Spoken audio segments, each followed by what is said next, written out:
We are back. The Krueg Show is back after a week off on YouTube suspension. That's right. We are back. We are back. We'll get into it. We'll get into why we got suspended and all that stuff a little bit later on.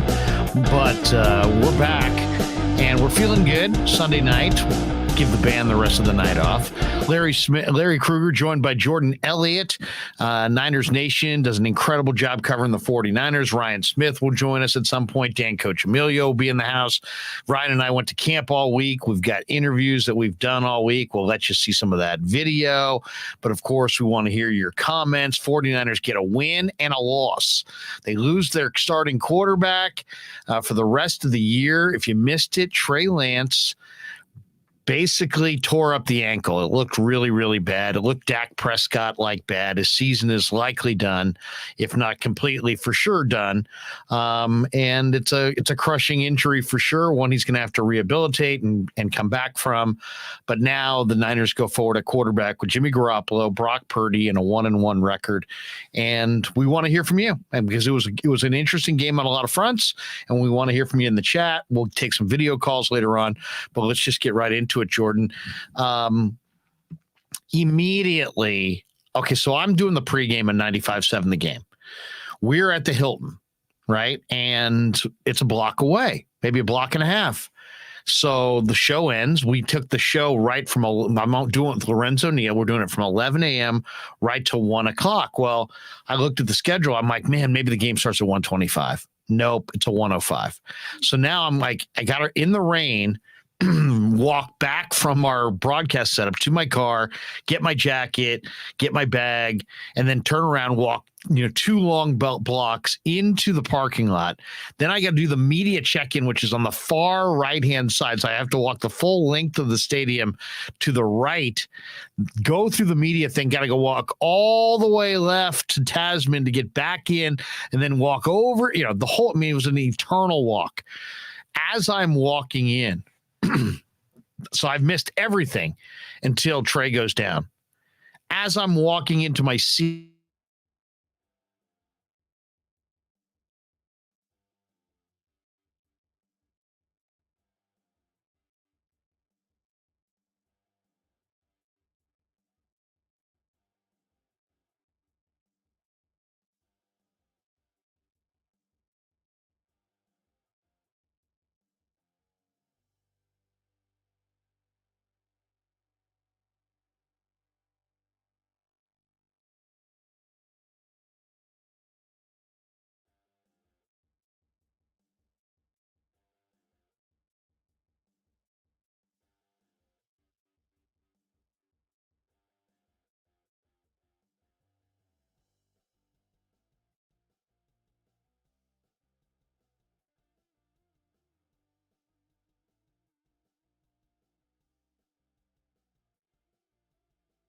Well, I don't know what happened to Larry, but it's his show, so I don't want to take off and run with whatever he was going with that. So we got Ryan.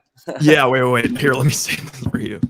Wait, he just happened to leave just as I was pulling up. Okay. I just I don't want to, this is your guys' show, so no, dude, cook. I don't take the controls. No, please cook. Okay. All right. So sorry about that. We just got back from. Can you hear me? Okay. I got you. Okay, we just got back, and I had to make a quick errand to CVS, and it's just it's kind of a crazy town right now in Lafayette. It's there's like all set up for a festival, and just took me forever. Yeah, I don't know where Larry is. I'll send him a text right now. Yeah, I thought it was me maybe because I'm in a hotel lobby right now, so I thought it was maybe the Wi-Fi I was on, but it makes me. My Wi-Fi says that it's crappy too. Okay. What the hell? What in the goddamn?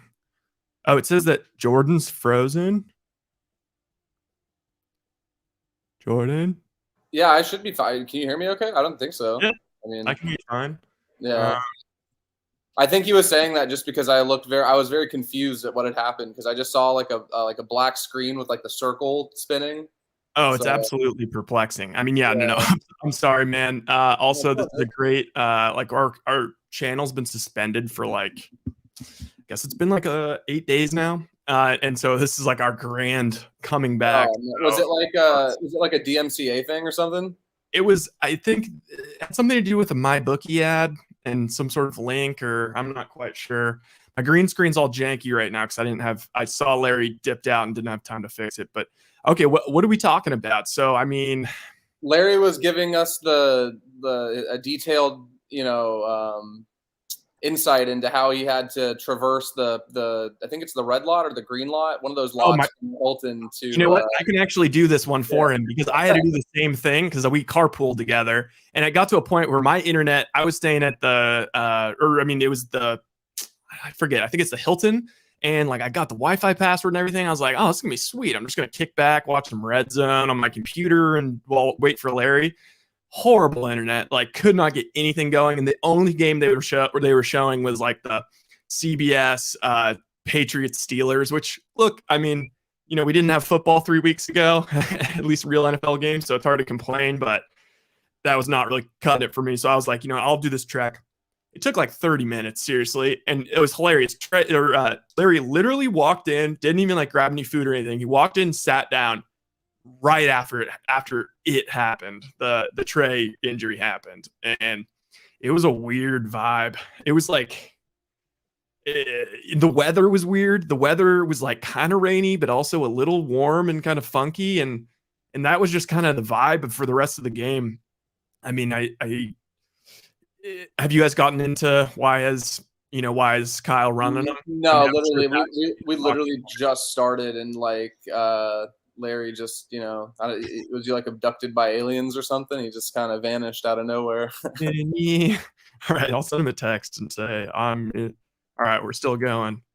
That's hilarious. Okay, what about this one? Okay, before we dive too deep into the Niners, I didn't get a great chance to look at this game, but just because of fantasy implications, like I had Lamar and I'd Waddle, and like all of a sudden it was like, wait, what? What's happening?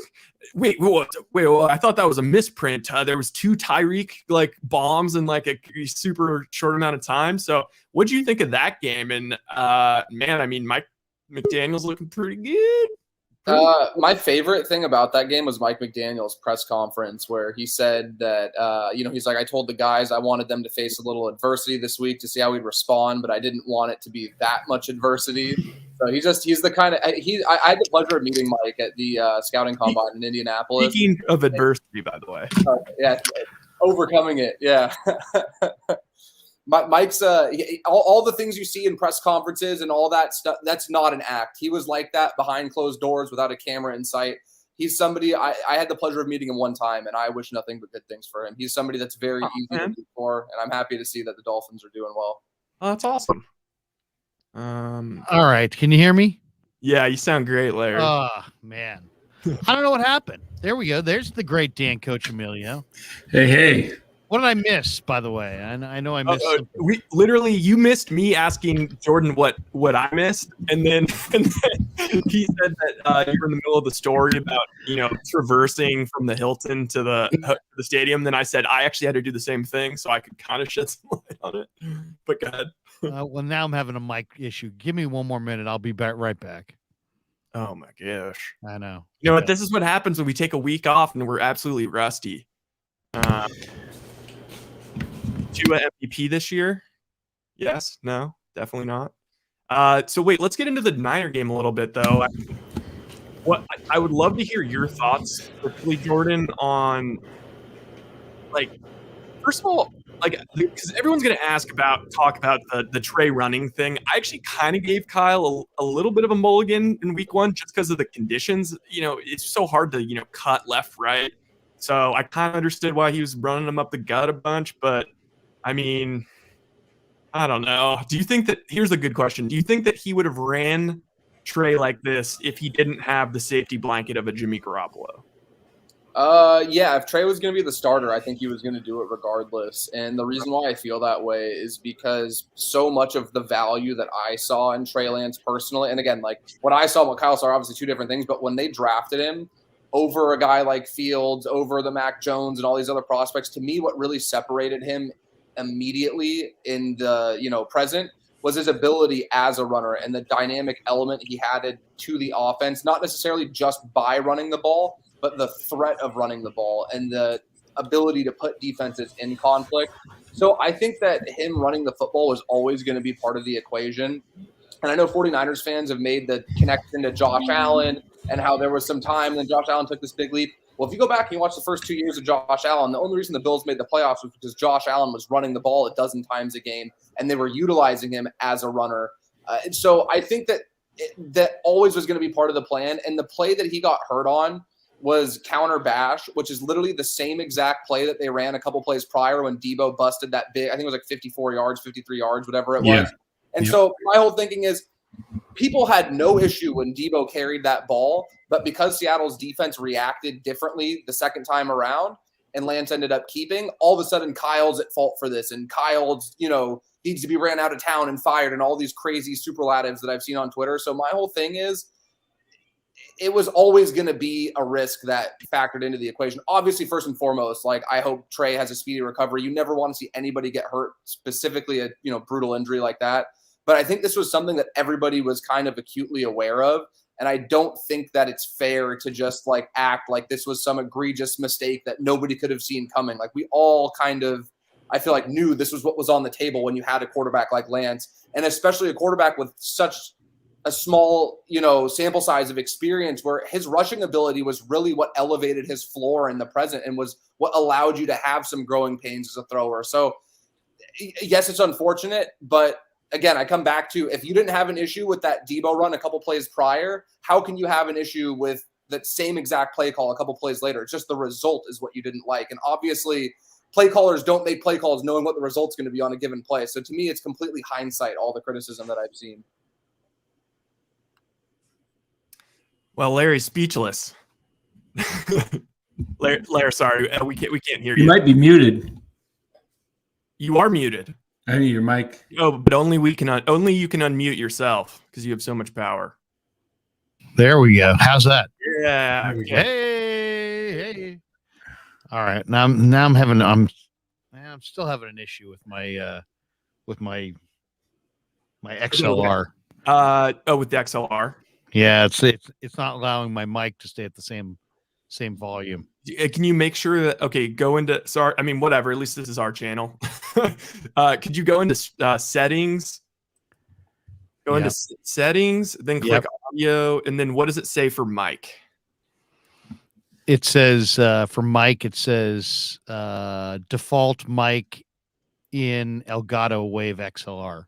Okay, change that to the one that says stream. There's some one that has worded communications wavelength stream.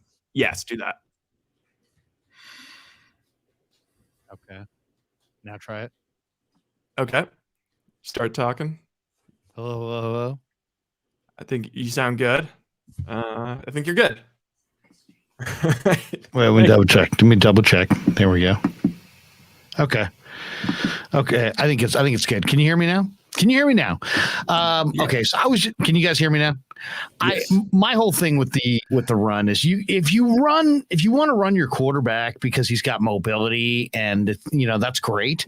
But I can't think of any quarterback that for any extended period of time had success running between the tackles in the NFL. I just can't. I think of who could even be you could possibly compare Lance to, and it's maybe Taysom Hill, but I don't even really think that Taysom Hill has been utilized this way between the tackles. He's usually run to the perimeter. So that would be I never understand the risk reward when you're going to take a risk with your starting quarterback for 3 yards or 4 yards, and I understand what you're saying about having the option package, and whether the quarterback keeps it one time he pitches it, one time he keeps it, he's got to keep it sometime, otherwise nobody's ever going to buy that he's going to keep it. So I understand the whole dynamics that go into having those plays be successful, but just beyond that, take a step back from that and just say, okay, you got a young quarterback, you invested a lot to have him, you're going to run him between the tackles, and you're going to let him who he was reminded me of when I was thinking about what is it about Trey Lance. He reminds me of somebody. He reminds me of William Floyd, in that Floyd used to, because he had unbelievable like second and third and fourth effort on his run plays, would twist and turn, but he would also expose his legs to the defense. And it wasn't that many games into his career before, against the Saints at Candlestick, he, tore up the knee. And here we are. This is an ankle, but you got a quarterback pushing the pile.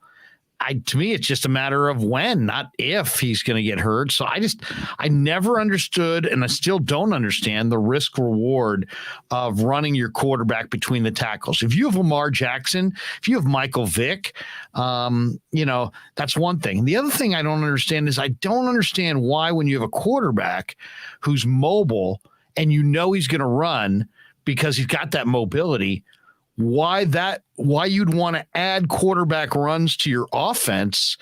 Doesn't that make you over-reliant on your quarterback and his legs and his running ability? And doesn't that fatigue your quarterback and take a lot out of your quarterback? Trey Lance is gonna scramble. To me, what convinced me when I looked at the Arizona game last year, guys, and I saw all those runs, and it was like 16 runs, and it was like 9 were designed and 7 were scrambles. Maybe it was the opposite. On the scrambles, Trey Lance only took a hit like a third of the time, and he averaged like 13 yards per scramble. On the designed runs, he averaged like 3.2 yards per carry, and he took a hit every single time. And I just don't understand why you'd want to volunteer hits on your starting quarterback when you really factor in what he means to your offense and to your team's ability to win in the NFL. So if that is the plan, wow. I mean, I'm floored, because that to me is just like, that can't, I was expecting this guy to be more along the lines of Mahomes, who uses his speed to carve out another, like a broken play while his eyes are downfield, kind of like what we saw in the Debo pass play in the Texans game in the second half. A lot more plays of that ilk and fewer, if any, quarterback draw, quarterback power. What do you guys think? I kind of felt the same way as far as between the tackles. I mean, to me, I understand they ran the play and it was an option play. It was kind of a zone option play where Trey could have, handed it off someone else, but he took it, and it was run just a few plays earlier with the long play to Debo. But I'd like to see him do more bootlegs and natural scrambles, getting out of the pocket, just because, like you mentioned, Mahomes, it's interesting to me. And I wonder if Kyle thought he might take criticism today because of that he actually ran Jimmy up the middle two times after that, thinking like, well, hey, this is part of our offense. It's not just Trey that we run. It was kind of weird to me that was not even weird. That was like, to me, that seemed like a clear. I think you read that right, Danny. That was a clear statement from Kyle's like, him. This is modus operandi. It has nothing to do with Trey. This is what I do. But I don't care if it's with Trey, with Jimmy, with Jordan, with myself, with Joe Montana, and I don't care. I mean, to me, that seems like, the risk reward. Let's discuss that for a second. How could it possibly be a good, positive risk reward situation to run your quarterback between the tackles? This is not 2020 hindsight. I talked about this all last week. But I mean, and I'm not saying they're screwed, because, I mean, who knows? Maybe Garoppolo will come in and be better. We don't know. But what was interesting I did not understand that. I did not understand why he would, why Kyle, with all the weapons they have, I'd rather see Jordan Mason run that run. I'd rather see TDP run that run. I don't know. If you're only going to get 2 or 3 yards, I understand. Debo broke it for 52, and Trey could have easily run it up the middle and scored. But to me, it's just, I don't know. I like to see Trey. I think would be much better with some play action plays where he takes it, runs a bootleg, gets out in the open field where he can either throw or run and kind of read a little bit more of the defense where he can get down if he sees he's going to get hit. When you're running inside the tackles, there's no chance for escape. You're going to get blasted. There's just nowhere to go. And I'm also wondering if the field played a little bit of role in that. His ankle kind of bent. I don't know. That's tough to say because slippery today. I mean, compared to last week, it was nothing. But before we get to this donation, my thought on it is kind of like, I feel you, Jordan. I totally feel you. And last week, I kind of excused a lot of it just as, the conditions were crazy. It was really hard to cut right, left. Like you saw Jeff Wilson was running like a fullback. Like he had no lateral burst. And, this was the beginning of the game. So who's to really say how much he would have ultimately ran him? But it's not a good sign for what Kyle thinks of Trey Lance, because I don't believe Kyle would be running him this much if he felt he was comfortable with Trey running his normal offense. Like, it feels to me like he thought that the supplementation of the running would put them at a place where it's, close enough around to where they were with Jimmy Garoppolo that it justified, playing him and having him develop throughout the year. But I mean, man, now it's just the brutal thing is now it's a completely lost season and we're back. It's Men in Black, man. We're waking up. I don't know if you can call it a completely lost season. I mean, there were two goals coming into today: develop Trey Lance, win the Super Bowl. Now one of them's off the table. The other one's still very much there. You got the win. You're 1-1. Yeah. The quarterback that you've gone to a Super Bowl with is your quarterback. But, I personally like the backup quarterback that they have right now. Yeah. Not saying, we'll get into that for another day maybe, but I don't think they're, naked at the quarterback spot. Jordan, where do you think this team goes from here? Wait, one sec before Jordan goes. That I didn't mean it that way. Obviously, I actually think they've probably, as long as Jimmy stays healthy, they have a better shot of winning the Super Bowl. But in terms of Trey Lance and what we know about Trey Lance, we have not learned a thing. He's not going to improve whatsoever. He's going to be rehabbing the entire offseason, and we're going to wake up unless they win the Super Bowl, we're going to be in the same. You're looking at 4 games have played in the last 3 years now. 4 games, 2.5 last year, 1 this year, and 1 in 2020 is his final year in college. And he needs the development. The bad thing is that he went out this way because he can't continue to develop. Had he been, played himself out of the lineup where Jimmy took over in week 6 or 7 or whatever, Trey would could have continued to get development this year and then in practice. Now he sits a whole nother year. And I mean, I hate to look at a silver lining in this, if there is any. I feel terrible for Trey. But the one thing that is off the table now for the 49ers is the quarterback controversy every week, talking about Trey Lance or Jimmy Garoppolo. That is over. And so not necessarily, Danny. We can still strum it up. We can still we'll do our best to keep it rolling. Jordan, what do you think? I kind of stepped in right as you were kind of finishing up your point. I didn't hear all of it, other than you don't want to put this on Kyle, and I get it. I mean, Kyle's a terrific coach. I mean, I don't think anybody's saying that. At least I'm not saying that I take fault with him in any real way as a coach. I know there's a lot of people who are going to extremes, but that's what Twitter and social media is for.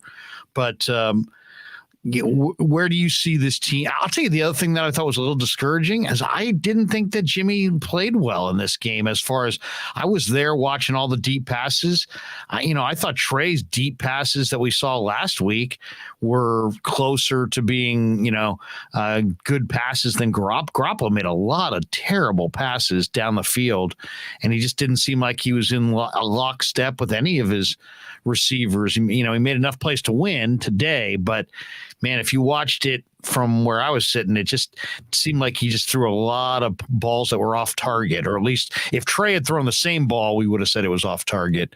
Where do you think the Niners go from here? Honestly, my outlook on the season didn't really change all that much. I thought they were a double-digit win team that would have a chance at, once you get in the playoffs, anything can happen, as we saw last year. And I think the same ceiling is still there. I never thought that the quarterback play would be the, primary driver behind their success when Trey was the quarterback. I don't think it will be when Jimmy is. I think the defense is still going to be what determines the success of this team. And, if you lump in special teams, yeah, they gave up a touchdown, but the defense, if you isolate that, they shut out that Seahawks offense, which again, it's not a world-beating offense, but that defense is championship caliber. And I think that if you were able to get a consistent running game going, you're able to sustain drives the way they were today. They had 5 different drives that were at least 7 plays today. They had 25 first downs. They controlled the clock. They were very balanced. They had 189 yards on the ground, 184 through the air. You're not going to play the Seahawks every week, and I'm aware of that. But if you're able to just get some kind of consistency on offense, this defense is good enough to keep them in games, even when you start playing the Chiefs and the Chargers and the Rams and these tough games on the schedule. So I still think they can be I had them at 11-6 before the season. I think they can still get there. And, when they were 3-5 last year, nobody thought they'd make the playoffs, let alone be a few plays away from being in the Super Bowl last season. I was extremely encouraged with what I saw on the defensive side of the ball. I thought Javon Kinlaw made a couple really nice plays early on. I think Drake Jackson has made a monumental leap just from what I saw at the start of training camp to now at week 2 of the regular season. He had a really nice pressure where I think Bosa ended up getting credited for the sack, but Drake Jackson's pressure was really what drove Geno Smith off his spot in the pocket. So did he not get a half sack on that? I didn't see officially yet. I know a lot of times. I know that there's been a couple times where Ebukam's done the same thing and they gave the full sack to Bosa. So I haven't seen it yet. I don't know how those statisticians get to that, but I didn't come away from this feeling, but the biggest thing was that I felt deflated for Trey Lance, the individual. I think it's heartbreaking that he's having to deal with so much adversity early on in his career. And I think the long-term outlook is really what stings because just like Larry mentioned, you lose that year of development. And that's now 2 years where you haven't really gotten that, in season, while the bullets are flying experience. You can take all the practice reps you want, but it's never going to equate the same way. But in the present for just the 2022 season for the 49ers, I don't think much has changed personally because I think that you were going to get a lot of the same speed bumps with Trey Lance that you're probably going to get with Jimmy Garoppolo. And it's really just going to come down to what the defense is able to do. And if they play the way they played today, I don't see why they can't win 11 games and win a game in the playoffs, which it's not the Super Bowl, but to me, I still think you'd have to come away feeling pretty good about a season like that. So maybe that's just my own, perspective of things, but I didn't really come away feeling like this was going to be a lost year, that everything, the next 15 games won't matter. Like, I still think they're very much in play. And for what it's worth, they're in first place in the NFC West right now. So, I think there's a lot to be excited about going forward. Donation-wise, glass half full guy donates $9.99. He says, as a 49er fan, I'm glad we won, but man, it sucks. Trey's out the whole year. I don't understand why Kyle keeps running Trey like he's Mike Allstott. Todd McClain donates $5. What are the 49ers fans thinking now about Lance making it rain at the strip club? At the strip club. He says at the strip club, but I think he meant at the strip club. Still just a good guy having fun? Yeah, I first of all, I mean, you know what? Wait, what was the he's a 22-year-old guy. I hate to say it. I mean, I was probably in that club at 22. I mean, I'm not there now, but I mean, I might have been there at 22, maybe. Very underrated thing is that if somebody spotted me there, I mean, that could have been me. That could have been me. That's all I'm saying. No, I'm just saying he's 22. Come on. Yeah. Now, if it's before the game, okay. Or if it's, but as long as, I don't even care if it's after the game. If it's before the game, I guess I got an issue. But besides before the game on game day, he's 20 freaking 2. If he wants to throw a few ones around, let him do it. Let's talk, though, about the defense, though, because you did bring up the defense. And I agree with you. I thought, Dre Greenlaw had a nightmarish week 1. But he was awesome today. And Charvarius Ward is a legit number 1. And Hufanga, right before our eyes, has emerged as a Pro Bowl strong safety. And Nick Bosa had 5 hits on the quarterback by himself today. And Kevin Givens had it going today. I think he had 2 or 3 tackles for a loss. And I even thought Ebukam was flying around. I like the addition of Tayshaun Gibson as a productive interceptor. I think they're going to They're going to make more interceptions. They're going to play more zone, but I think Gibson's going to pick a few off this year. So I agree with you, Jordan. I think defensively, the thing that kind of shocked me, if you said, wow, give me something about this game outside of Trey and Shanahan and that whole subplot that actually made you go, wow, I thought Rashad Penny and Kenneth Walker III would have some success running the ball. I really did. Talked about it with Low Neal in the pregame. And then looking back at what they did, they had 14 carries for 36 yards, 2.6 a carry. The Niner run D shut down a Seattle team that wanted to come and run the ball and has two pretty good runners. I was impressed by that.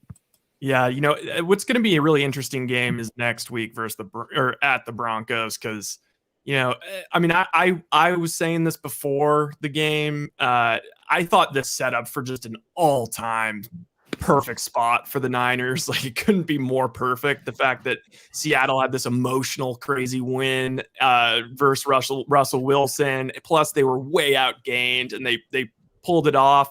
Then they're going short week to San Francisco, who's coming off a super disappointing and embarrassing loss in week 1. So I was kind of expecting this to be, kind of not your typical Seattle 49ers, but I think that the Broncos have, they have a lot to prove, especially after, they won today, but it was not the performance we were all expecting. Where was Jerry Jeudy today? Jerry Jeudy was awesome in week 1. Today, he was just nowhere to be found. Wilson is not looking like Seattle Russ Wilson right now. Did you see Richard Sherman tweeted? He tweeted let Russ, whatever, with Russ's horrible stats. I mean, all of those guys are coming out ripping him. I think that he really just turned people off, just his kind of disingenuous plastic sort of personality.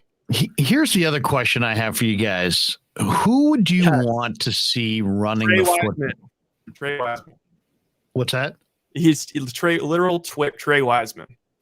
No, I was going to say, who do you want to see running the football?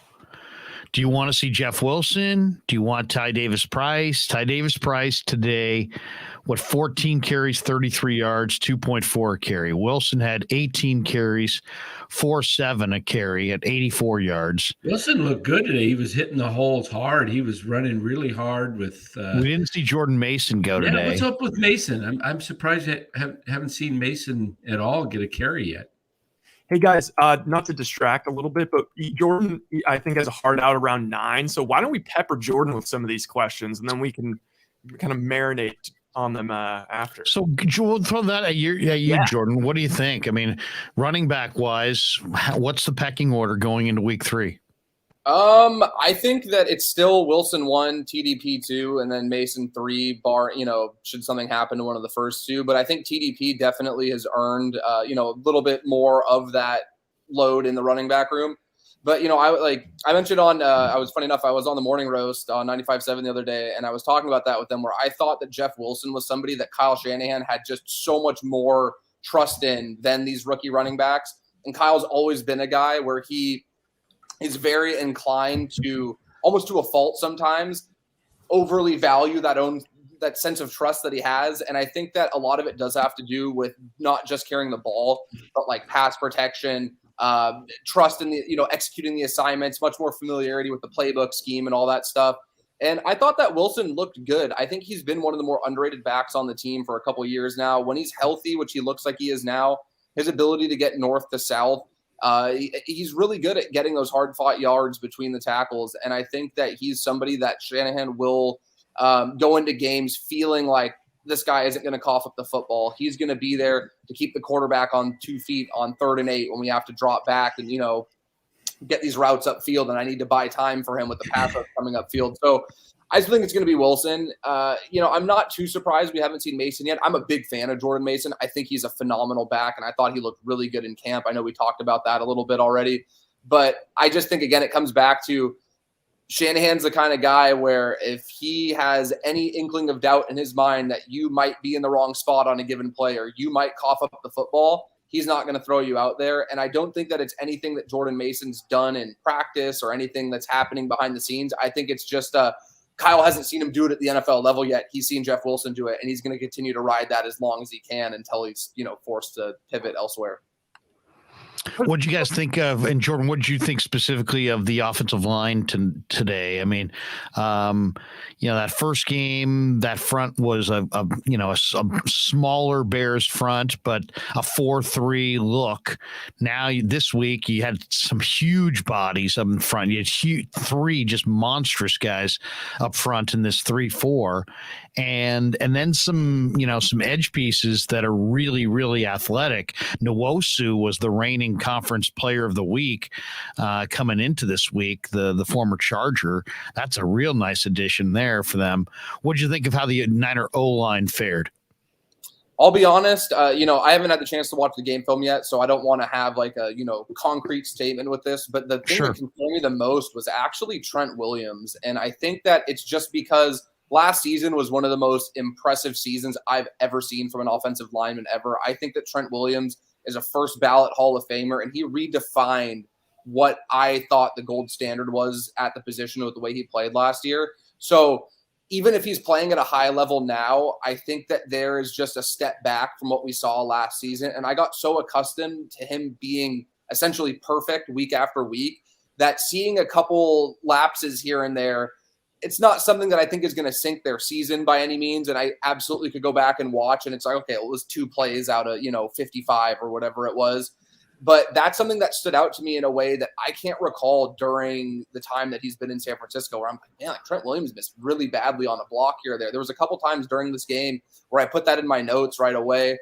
So that was the one thing that I did take away from the line. I thought that, just like you mentioned, that Seattle front is really tough. And I think that having a guy like Al Woods, who's extremely underrated.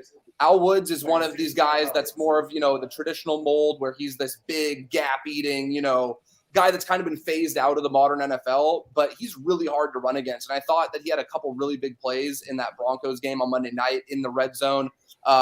He was one of the major reasons why they had that fumble near the 1-yard line, and we saw the same thing happen today.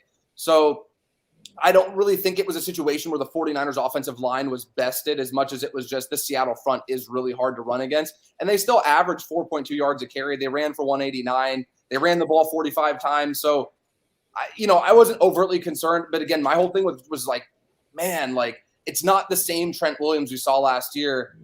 But at the same time, I feel like the bar was so high last year that it's not fair to expect that every week. It's just something that I'm seeing. I thought the same thing kind of happened with Fred Warner in 2020 compared to last year, where he was so good in 2020 that even if he's playing at a high level, the drop-off is noticeable, and it's noticeable in a way that kind of wasn't there last season, if that makes sense. The Niners played without Kittle, and they won a game, and they had I think it was like 6-9 in the games, in the 15 games they had played without Kittle. So to get a win without Kittle was huge. And Ross Dwelly had a huge day. He really did. I mean, he had a touchdown catch from Garoppolo. He also recovered a muffed punt after Tarvarius Moore pushed the blocker, Xavier Crawford, into the return man, Tyler Lockett.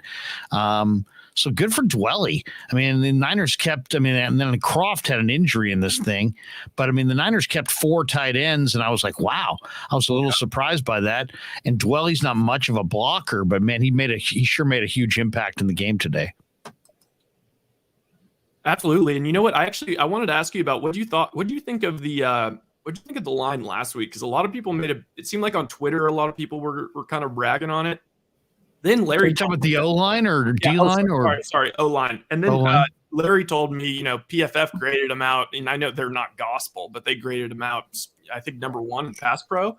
And when I went back and watched the coach's film, I thought they did a pretty good job. I was sort of expecting them to struggle, and I thought they did a pretty good job. And the one thing on Trent Williams is, with a vet like that, a guy who really kind of sat out a lot of training camp and, sat out preseason games, I do kind of give a little bit of a grace period, just like, the Aaron Rodgers, Aaron Rodgers was horrible in week 1 last year, like that kind of thing. So with Trent Williams too, like just to clarify, like 80% of Trent Williams is like better than 95% of NFL tackles. Like he is so good at what he does, where it's just like I personally got so accustomed to him being flawless week in and week out that even the 1 or 2 mistakes a game, which I think every player at the NFL level is entitled to, given the level of competition on both sides of the ball, it's just there is a noticeable difference in that early on. And again, like, I don't think that is something where it's going to be detrimental moving forward. And I still think Trent Williams is not only the best left tackle in football, I think he's the best player in football based on what he's able to do week after week.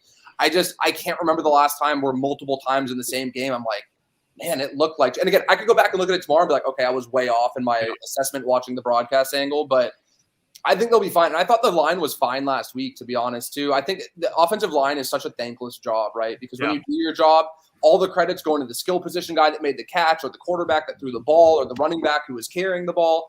And when you mess up, all of the blame goes on to you, even when it's not deserved. And I think it's so hard that, like the 49ers ran, I think, like 70 plays today, right? So if you're an offensive lineman and you mess up on 3 of those plays, that's all you're going to see on Twitter or, YouTube all week. And everybody forgets the 67 where you did your job and you were really good. And I just think it's an unfortunate part of football discourse that those guys never get the love they deserve. What do you think the impact is going to be on what we're going to see from Kyle this week as he just gets barraged with negativity? Because I mean, I just from getting a twist of, or a taste, I should say, of what's on Twitter right now. You've got people saying that he was defensive during the post-game news conference and he wasn't accountable. Rob Stats Guerrero, the arrogance of Kyle Shanahan in the post-game presser was gross. I mean, the national people are probably gonna question the idea that he used his quarterback as a fullback. It's the nature of all those shows to second guess everything. So he's gonna hear that, and he doesn't seem like he's the kind of guy that just is like, bring it on, I don't care. It makes me better. He seems like the kind of guy that may try to defend himself or go into a turtle shell or get even that much more defensive? Or how do you think he'll handle just being, in some ways people are going to throw out that he's sub 500, his record without Garoppolo, blah, blah, blah, blah, blah. You've already started to hear that. And now this week he's going to come under attack, not from nobody intelligent and nobody with any perspective is going to call for Kyle Shanahan to be fired. Doesn't mean that there aren't going to be a whole lot of people who don't have any intelligence or perspective that are going to be calling for exactly that. So how's he going to react to that? Because that to me is the more interesting thing. What do you think, Jordan? I think it's going to be very similar to, I don't know if you guys saw the answer he gave during the presser where he was like, well, Buffalo runs this and other teams around the league run this. And, I think it's going to be a situation where I can understand where he's coming from, because I agree. Like we saw in recent years, like Cam Newton won an MVP running the ball 15 times a game. Josh Allen had an MVP caliber season in 2020 with a similar workload where he was being utilized in a similar fashion. So there has been a blueprint for success with quarterbacks who are utilized in that kind of role. So I don't think it was outrageous for him to deploy Lance the way he did. But I also think that Kyle's the kind of coach where he is very smart. I'm a Shanahan truther. I think he is one of the brighter minds in the league. But I also think there's an element of PR that comes with being the face of an NFL organization as the head coach. And there are times where even, anybody who's held any job and as any kind of manager in any facet knows there's times where you have to take responsibility for things that even if you don't believe it was your fault, you eat that, situation and you step up and it would have been very easy for him to step up and say, this was part of our offense, but, I need to reflect as a play caller how I can put our guys in, positions where they're not going to get hurt, or some form of word salad he could have thrown out there where even if he didn't mean it, it just comes across in a way where people aren't going to take it as arrogance or aren't going to take it as him not shouldering the blame.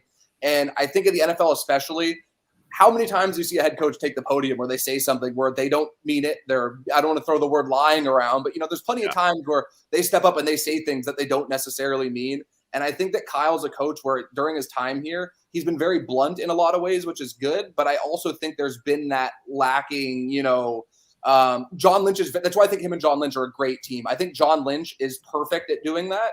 And I think that Shanahan could stand to be a lot better at the things John Lynch is really good at when he's on that podium at the press conferences. And Trey Sermon was a star in camp. Yeah, exactly. Stuff like that. I think that, it's just a situation where Kyle is so wrapped up, it feels like in the football guy aspect of things where, hey, people around the NFL community, these coaches and scouts might appreciate where you're coming from, but it's also part of your job to placate the general public. And when you're franchise quarterback that you traded the farm for is hurt in his second year and is going to miss the entire season, it's on you to provide comforting words. And it feels like that's not really something that was a priority of his. And while the football product will always take, that's always going to be the primary goal of things, you need to have a little bit more bedside manner, I think, if that's a good analogy. Like, I think that there's a sense of just, like, I'm smart, a lot of you aren't, and I'm not going to, factor that into my responses. And I think that as much as he is very smart, he needs to be better at placating the masses, given the circumstances at hand here. It's interesting. He's such an interesting coach because I think, if you ask people, hey, is Kyle Shanahan a great coach? There's going to be a lot of people that would say, yeah, he's a great coach. But he's also 3 games under 500. Yeah. So, and there's the crowd that always says, you know what? You are what your record says you are. That's what you are. And then it's like, well, wait a second, though. I think most of us, I think Kyle Shanahan's an incredible football coach. I really do. But it's hard to come to grips with the fact that he's like 3 games under 500, and it's not like year 1 or year 2 or year 3. So it's based on the quarterbacks and how the quarterbacks have not been able to stay healthy. But then I guess you got to take it one more step. Does Kyle Shanahan have an impact in the quarterbacks that he's had being hurt? And that question's going to be asked a lot this week. A lot. And I know it's like, oh my God, we're all rolling our eyes because it's like we kind of know what's coming, right? It's like it's kind of a tired topic. We all know Kyle Shanahan's a terrific coach.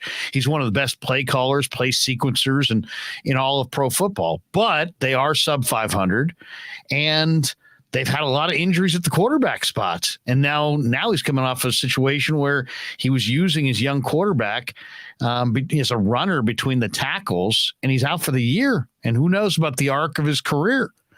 So this is going to be a really interesting week because there's going to be a lot of people locally and nationally, people that have credentials, people that have none, who are going to take Kyle Shanahan out back and just be like, you know what?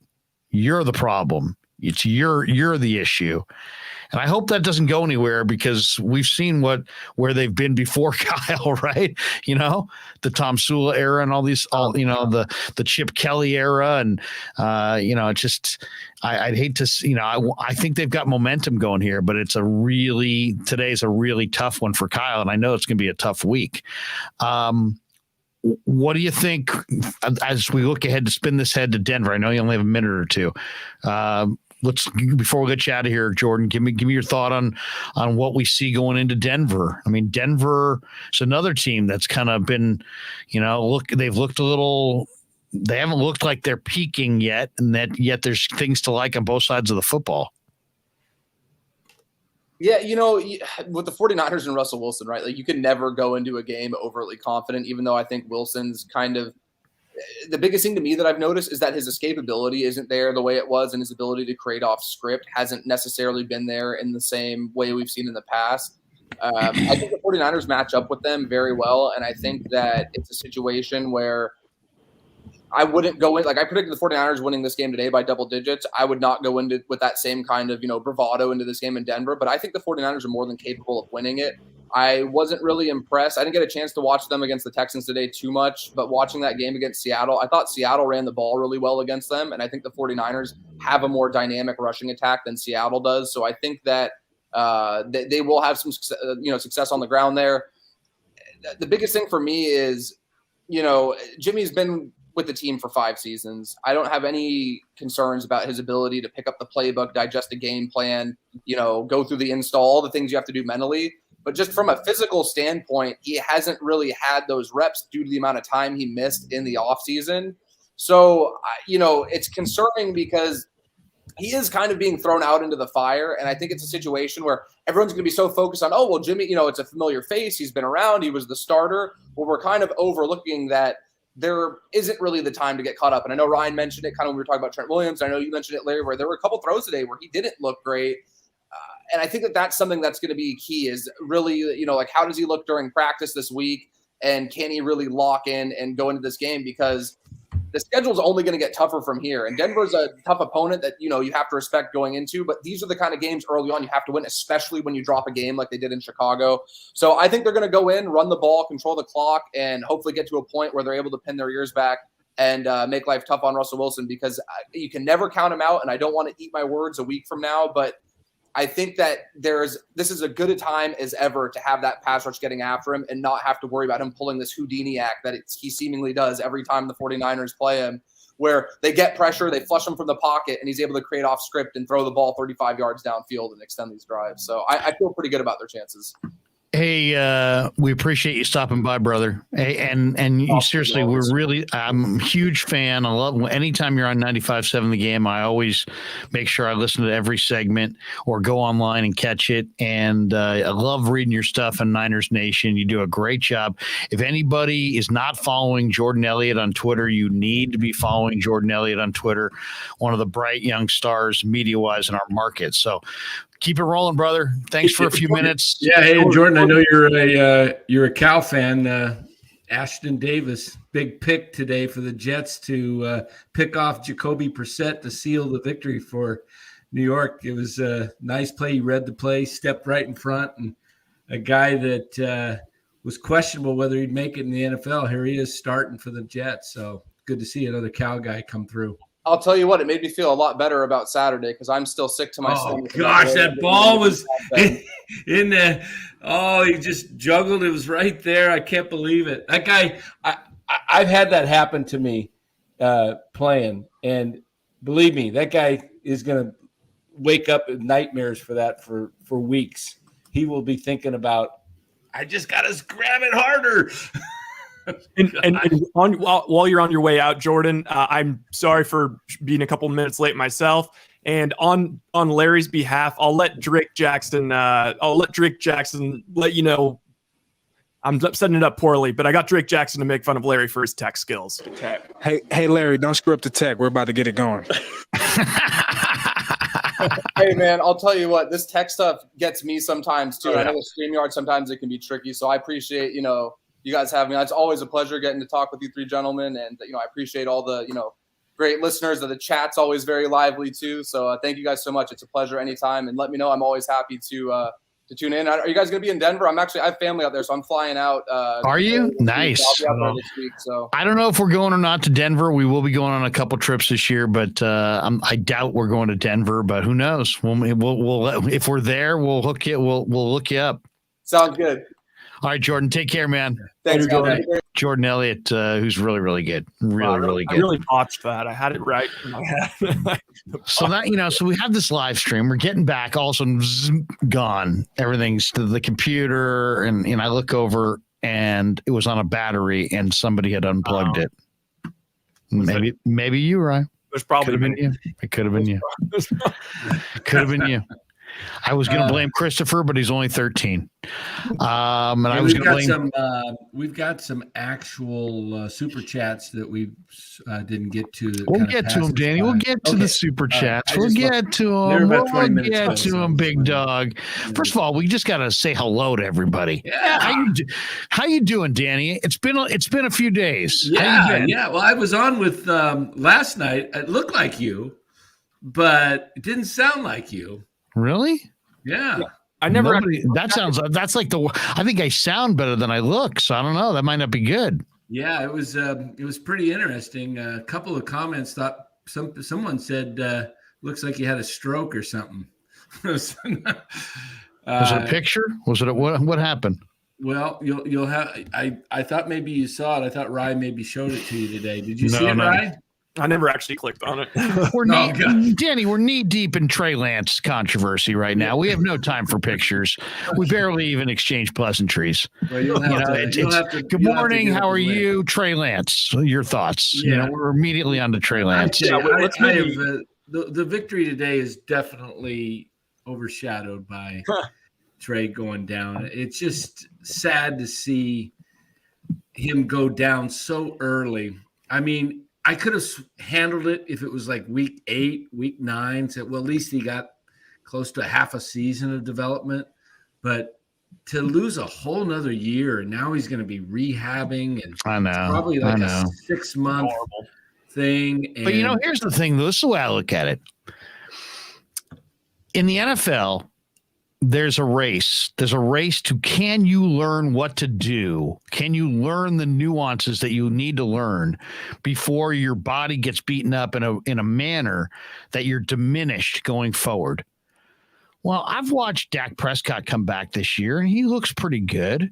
I mean, he's hurt again, but as far as his mobility, he coming off the ankle, he looked pretty good. He did. And so modern medicine, I believe they'll be able to put Trey's ankle back together.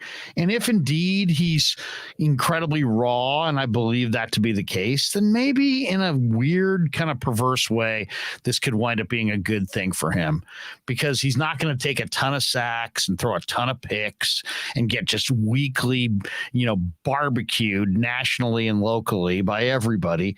The spot was going to get hot. Let's be honest. It was going to get really, really hot. And the fact that last week he singled out Grant Cohn and said, and I know you want Brandon Ayuk to get more run. That to me was a bad sign.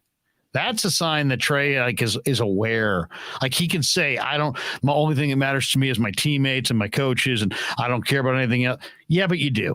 Because you just told the guy that's a blogger and a videographer and a YouTuber that you've been watching his stuff. And it's human nature. It's not the worst thing. Heck, I watch his stuff. Everybody probably does to some degree. So it's not the revelation, but it's just the realization that you are letting the outside world creep in. And this week was rough. Mike Martz's criticism was rough. And there were others that were rough. So and it was going to came at an inopportune time. It was going to get worse and worse and worse. So you know what? If the kid needs to learn and he needs to develop, and now he's going to be able to be put back together, and he can take a whole. It's not the worst thing in the world to not play for 2 years. It's not like this guy's career's flushed down the toilet. Joe Montana was a 79 draft pick. He didn't play till 81. Aaron Rodgers didn't play for 3 years. And it's okay. Ryan and I were talking about that this week, and we were saying, maybe Trey isn't ready, and there's no big deal in sitting him for 2 years. Well, especially since you have Garoppolo sitting there and you have your best players, Trent Williams, he's 34. And, it's not going to be okay if Trey has a pretty good year and you don't fulfill your potential and your star left tackle, you waste his final prime year. That's not going to be okay. They got a shot at the Super Bowl with Trey, with Jimmy, Well, it sure is looking good that they kept Brock Purdy now, isn't it? As the number 3. Now he's a solid number 2. And Shanahan said they'll pick up another quarterback. Yeah. I'm not sure. Maybe James Morgan, who they worked out a couple weeks ago. I could see Morgan being the guy. Just to have a guy in the practice squad. Can I say real quick? There's like a little, how it goes. Anytime you mention Grant, people start turning on each other. I know that there is now a narrative starting about George Kittle, purposefully sitting out football games. Come on, that's so ridiculous. That's horse. We've been in the locker room. In the locker room this whole time. The guy's actually the guy is fighting through an injury. The guy wants. It's a groin strain. I cannot play him in a slick field of growing. If you push, it's also early and it's a nagging injury. Yeah, it's the kind of. Have you ever had a groin strain? It's a nagging injury. Yeah, so you got to get it well because it'll never go away until you get rid of it. It's like a hammy. You can't come back too fast. You have to give it more time. And they're healthy right now at tight end. They had other guys, so it's like, you know what? They're being smart with Kittle. Exactly. Here, I'll say this too about the injury. I just watched it again. ESPN was showing it. It's unfortunate. It wasn't like a vicious hit. Someone got piled up on his ankle, which could happen in the pocket. It could happen getting sacked. We saw it with Joe Theismann. It's football. It wasn't like he took a vicious hit to the knee with a helmet or anything. He just got tackled and then someone fell. It could have happened on a scramble, So in that sense, They were running. Danny, let's not. They ran their quarterback in week 1, 9 design quarterback runs. It was the most in the league. I called it out. Others did as well. The risk reward made no sense. It was reckless as hell, and they stayed with it, and now it burned them. You know, I'm not gonna say that Shanahan needs to be fired, but I'm also not gonna sit there and say that it was fine play calling. It wasn't. It's not. You're not running your quarterback between the tackles. You shouldn't. I don't like it. I think it creates the risk factor goes way up because you're dealing with 300 pounders, 300 plus pounders now falling on you, and you're for what? 3 yards? I know, for 3 yards, exactly. That's why I say, why not give it to TDP or Jeff Wilson? They're going to get 2 or 3 yards. I mean, it just didn't make sense. The risk reward makes no sense. That's the big issue. And then, Larry, I'm convinced that he ran Jimmy 2 times up the gut to take the pressure off and say, well, this is what we do here. I really do, because why did you run Jimmy? I think you're right. Jimmy's the best quarterback sneaker in the league outside of Brady. I'm not talking about quarterback sneak. I'm talking about a designed run where he was asked about it in the presser, and Jimmy said, I don't know. I don't call the play. I didn't call that one. He kind of chuckled. It was like, I just ran it. Felt good, but I just ran it. It's just not sustainable. That's the issue. It's not that it's this or that. It's just that you can't continue that over the course of a season. You have to protect your quarterback from hits, not introduce the concept of hits. And when you run your quarterback on a quarterback draw or quarterback power, you're acknowledging that he's going to get hit. Especially when he doesn't even have a lead blocker. He just quarterback power out of the shotgun sometimes. They just got to – I really believe Bucky Brooks said it best this week. He said the 49ers are experimenting with the best ways and how to best utilize Trey's skill set. That's the biggest thing. I agree. They were experimenting. But Kyle is still experimenting. He is not purposefully trying to get Trey Lance injured. He still is. Of course not. We won't even entertain that. It's so preposterous. I don't want this toxic sort of thing. I'm seeing like in the comments, there's people that are – It's just like, it's not everything has to be so crazy black and white. Like, yeah, like people are like, oh, like they all want Jimmy. They only want to play for Jimmy. Okay, look, they've been through battles with Jimmy. That's just what happens. When you've been through battles with somebody, you're gonna be, you're not gonna be like overjoyed that the other guy got hurt and now he's starting, but you like the guy. On that note, that's normal. Hey, are you hardlined in there, Ryan? Yeah, you're cutting and going, really? Right? You're like max headroom right now. You have to look that up, kids. Max headroom. GTC Reels donates $4.99. Larry, welcome back. Your take on Jimmy's run, touchdown, and the O-line celebrating him. For me, it's a bad look and lets us know that they don't like Trey. I don't see that. I don't think that. But I mean, I'll just say this. I mean, it's a room full of guys. And some guys are tighter, with each other than other guys. And it's not always by position group. It's not like all receivers love every other receiver. It's not like every D lineman's buddies with every other D lineman. There's guys around the room that are friends, and I'm sure there are personalities that don't mix, and then there's personalities that do. Vicky Pellich donates $4.99, says Jordan Mason needs to be running the ball over Jeff Wilson. That was interesting, Danny. We didn't see Jordan Mason at all today. Yeah, I was surprised. Did we even see him? Was he out there on special teams, or I think so. He was active. We didn't see him in the game. I would like this. If you're going to look for guys that can pound the ball, to me, he's the biggest guy that is the guy with the most, him and Jeff Wilson. And I think even Jordan Mason a little bit more. 49er George 365 donates $5. He says it's really fair. I had an issue with the Debo run. If it keeps getting run, Debo will be the next player hurt.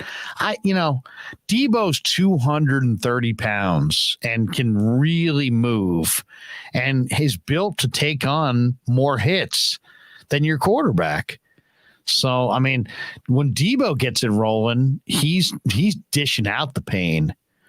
more than taking it. Yeah. Chiguayo 56 says, here's $2. He says, shout out to the O-line, the 2 rookie guards, 0 penalties.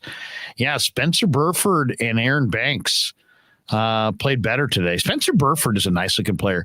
Ryan and I caught up with Burford in the locker room this week, and just absolutely impressed by that kid. Seriously, he's just got, he's wired right. He's intelligent. He's tough. He's focused. He's determined. That was a great pick. That was a great pick.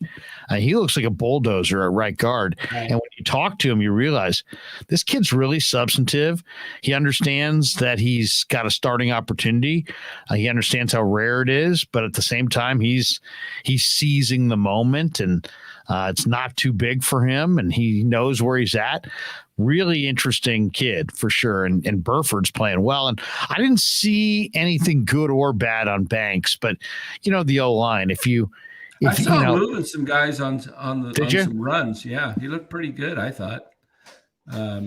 I thought he's a huge guy for sure. Yeah. I mean, and an athlete at that. GTC Reels. Here's $4.99. Larry, address how this regime stopped the leaking to the media. Then this year, when Trey takes over, all the whispers start again. Intriguing. Well, okay. What report can you think of where you thought that was whispered to the media? Can you think of any, Danny? No, I can't. I don't know. I don't think leaks are coming from the inside to make Trey look bad or whatever. I mean, all this talk. I'm not. Who's leaking what? I think March just told you how he feels based on film. I get the feeling, by the way, that March was starting this podcast and just was looking to be hyper negative. Yeah, that was a brutal take. That was a brutal take. It was. He was all over Trey and Fields. Baldinger a lot more.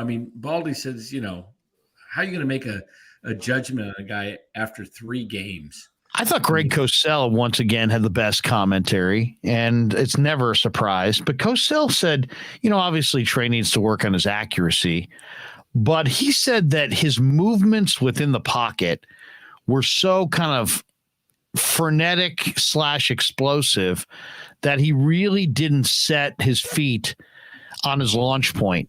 And he kind of compared it to an NBA player who drifts on his jump shot. If you drift at all on your jump shot to the left or to the right, that's not good. You want to stop and go straight up and down if you can. You don't want to be drifting an inch or two to the left or an inch or two to the right. When guys come off a screen, if you notice, they'll take a little bunny hop and they'll reposition their hips and their feet in a shooting direction, and then they'll go straight up and down coming off that screen. Yeah, they're curling off the screen, but they're not still moving in the curl when they shoot it.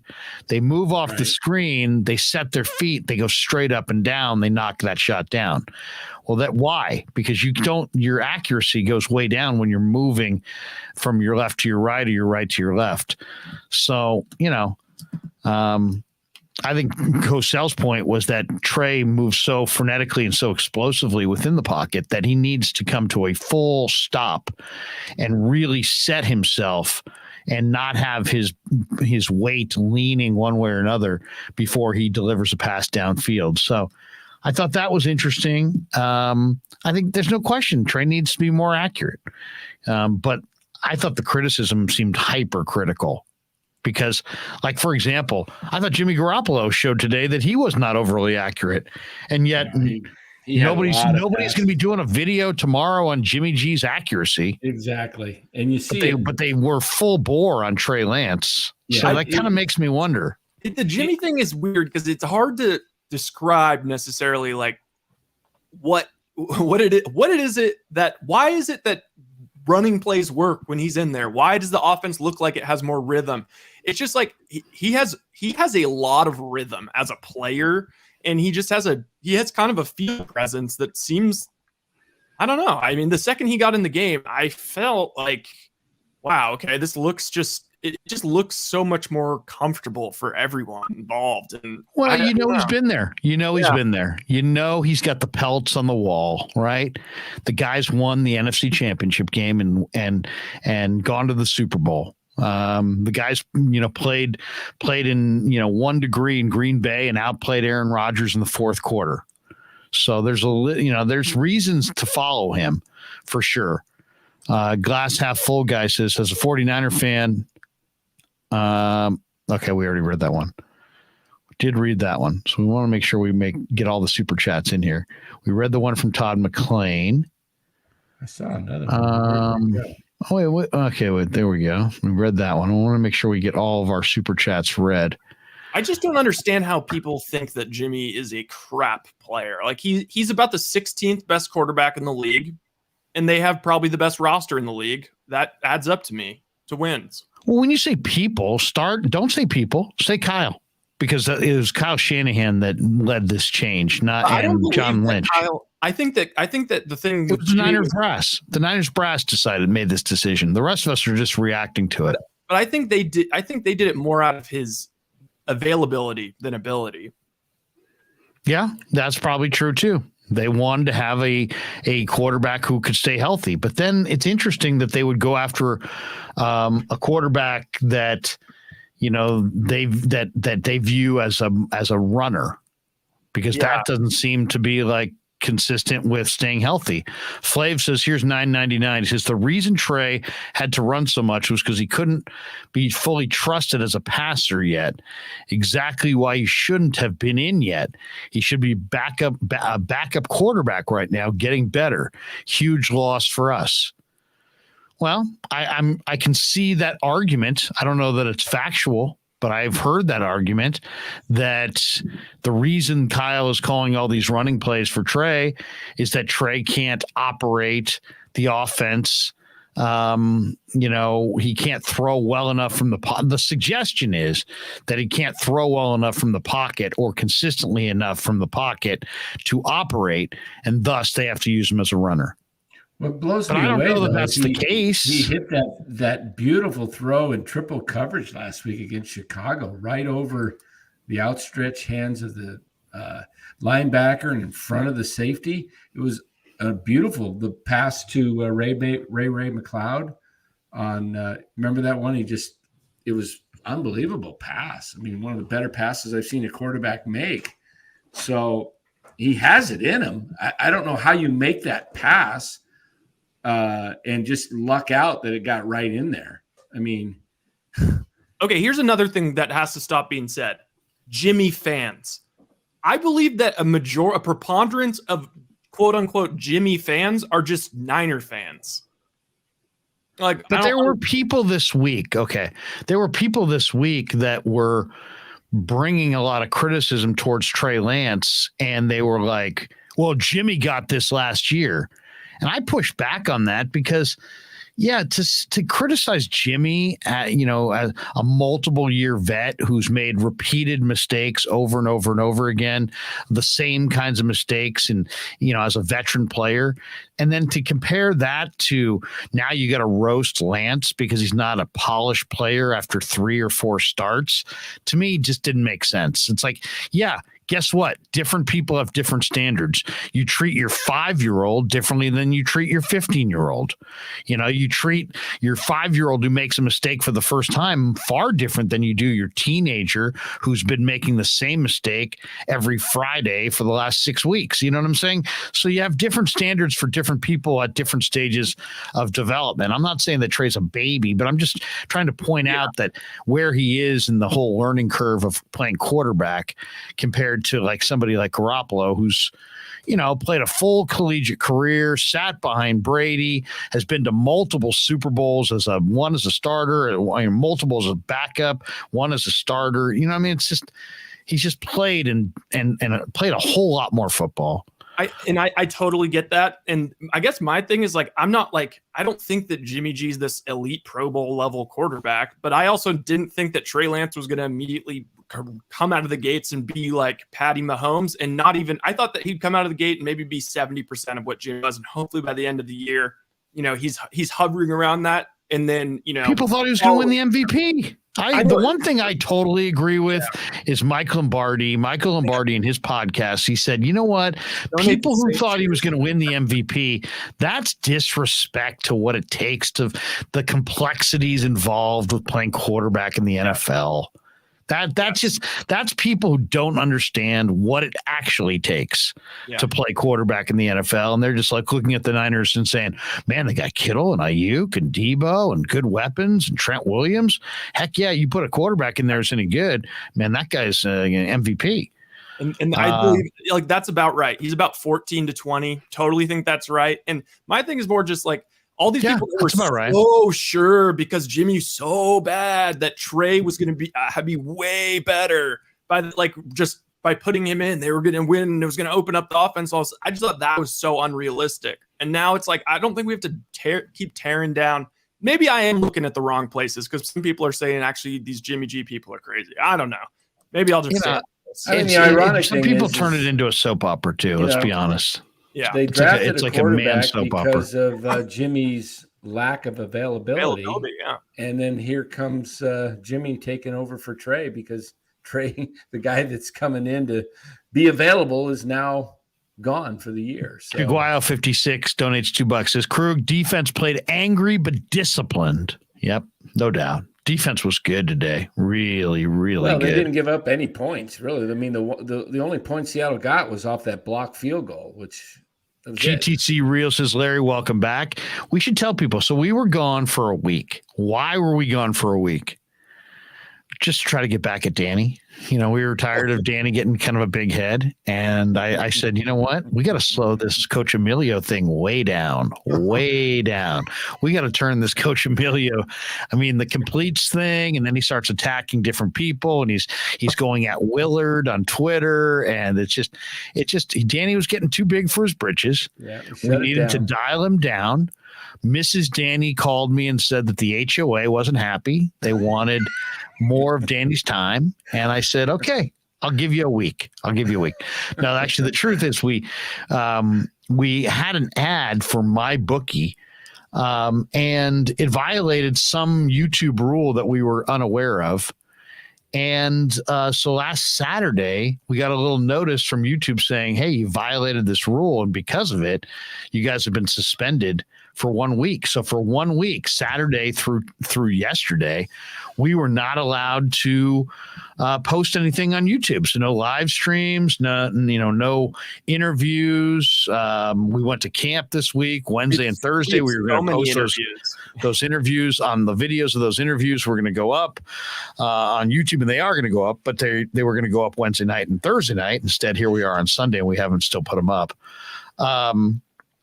But that's really the long and the short of it. Nothing. I have no harsh feelings to mybookie.com or any of the people that set up the deal. And we're still kind of researching what rule we actually broke, because I think they actually do work with other YouTube channels and are a part of the YouTube world. So we're just still kind of figuring things out, and we'll figure it out behind the scenes. And until we do, we obviously won't do the ad campaign. And we apologize to all the people at YouTube for upsetting the apple cart and breaking rules. We did not intend. I'm very much a rule follower. So I don't want to break any come on, rules. Larry, you're lazy. You know it. You're lazy. You partnered with my bookie, and you got lazy, and you got burned. All right, you got burned. All right. That would be Coach. And you're freaking lazy. And now all you did all week was sit around and not talk to the audience because you're lazy. That's right. You're absolutely lazy. That's right, Larry. Larry was sitting in his. You could have gone on. You could have gone on a different app. You could have gone on Twitter. You could have MySpaced it or whatever. You could have faced it or play space, whatever. You could have done whatever, but you're lazy. You're freaking lazy, Larry. All right, that's my Urbanic. Urbanic, I love you, brother. Hey, what do you Vicky think happens Pellich. here with? Go ahead. With she said chat. Jordan Mason needs to get the ball over Jeff Wilson. We get that one before. So we want to make sure. How do you think going forward this affects Danny Gray with the long ball? That's a great point because they did try to go deep to Danny Gray, and those balls hung in the air, and Garoppolo doesn't throw that pass well. Yeah. I think you got to put that on hold. Dang. Jaguar 56, we read that one already. We want to make sure that we don't leave anybody out. We got one that's baseball related in here somewhere. Where Do we? did it go? Yeah. Lots of people in the chat. Welcome back to everybody, by the way. If you are checking out the channel for the first time, we have close to 400 people in the room. Hit like and subscribe. It's our right fastest now. way to grow the channel. Yeah, do it right now. Hit like and subscribe. And if you want to be a channel member, we're going to have exclusive Niner locker room videos that we will release first to our members. So if you want to be a member, all you got to do is click join. And I think it's like $4.99 a month. But we're committed to bringing you great Bay Area sports content because that is what we do. GTC Real says, here's $4.99. Larry, address how this regime stopped the leaking to the media this year. When Trey takes over, all the whispers start again. And we did that one, did we? We did read that one. No, I don't know what to say about the whispers. I really don't. Did we do this one? Vicky Pellich, $4.99. With the 49ers being in win now mode last year and this year, why did they draft Trey Lance with one season of collegiate experience? I really think that they don't know exactly. I mean, a lot of people feel like they know exactly what they want in quarterbacks. We all know what we like after we see it, but it's hard to project from college to the pros. So I think ultimately what the 49ers, they had a sound plan.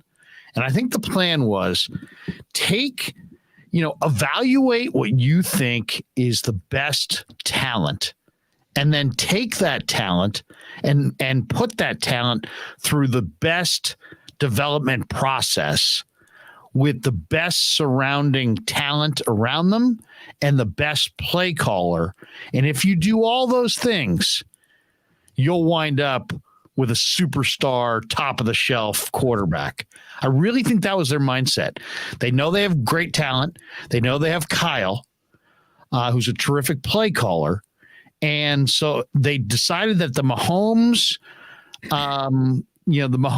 let's say, process, let him sit a year, maybe play one game, maybe two, and then give him the keys to the car in year two and let him drive. I think that was the game plan. And they liked that process. And obviously it worked tremendously with Mahomes. Also remember that they think they got the best. They think they got the highest end talent, and that they were going to put them through that process, and that surrounding with their talent, coaching and player wise, would immediately result in a superstar quarterback. And it may still. Let's say if things played out differently. Like, here's what happened: 2018, Jimmy went down, and he was out after Game 3 against Kansas City. 2020. He goes down again after the Super Bowl year. In this draft, they have 5 NFL ready, or not ready, but 5 quarterbacks. And you got Lawrence and Wilson. It looks like they're going to go 1-2. And so Niners are sitting at pick 12, and they're thinking 13, I think, but yeah. We're going to get a quarterback, but we don't want to get jumped over by somebody else in a trade. So they moved up to 3rd so that they would have their pick. I never thought Mac Jones was a consideration. I thought it was going to be between Trey Lance and Justin Fields. I thought it was funny. I thought my read on it, Danny, was that they handicapped that they felt like there was 3 elite quarterbacks at the top of the draft: Lawrence, Trey, and Zach Wilson. If they got to 3, there was a very good chance they could land one. And I really think, push come to shove, I think if you ask Shanahan, he would tell you they wanted Zach Wilson. I think so too. I think they wanted. And then the Jets took Zach Wilson, hoping the Jets might pass.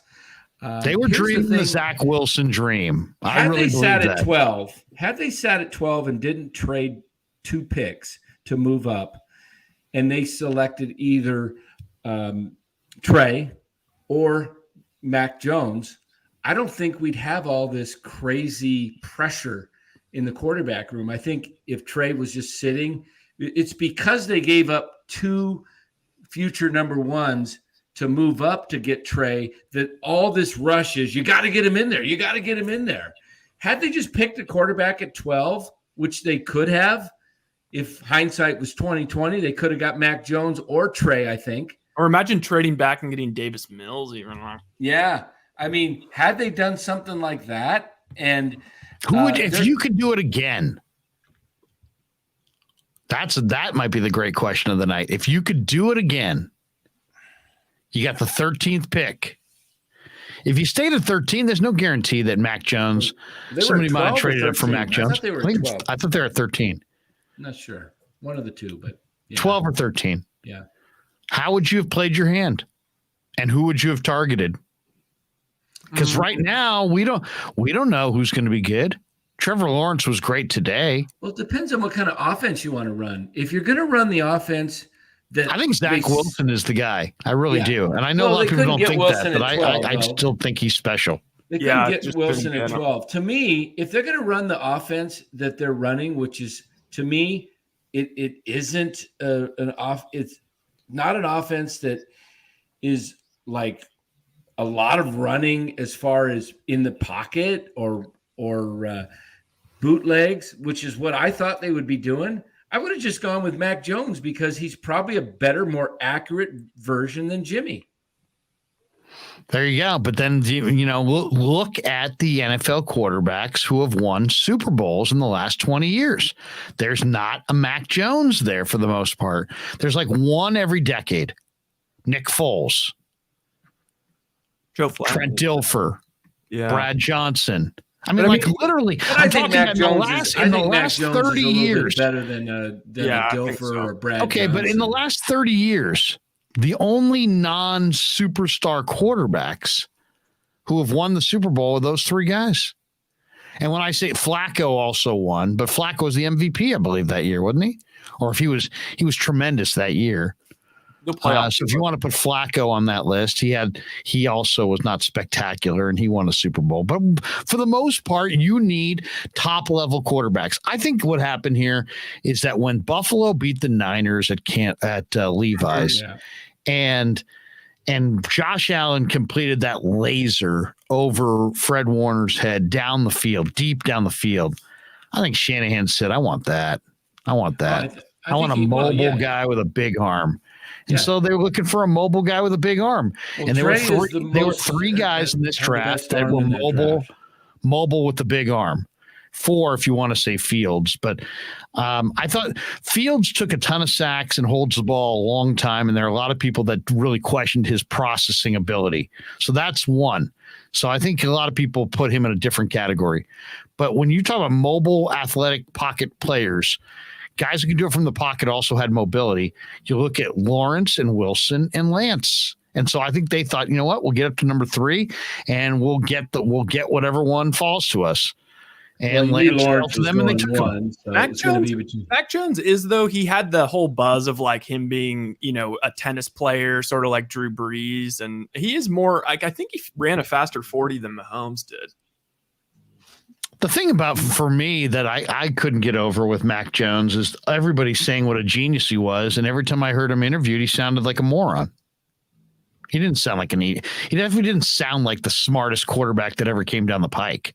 Well, I think people were swearing like, oh my God, he's got a photographic memory and this guy learns and processes.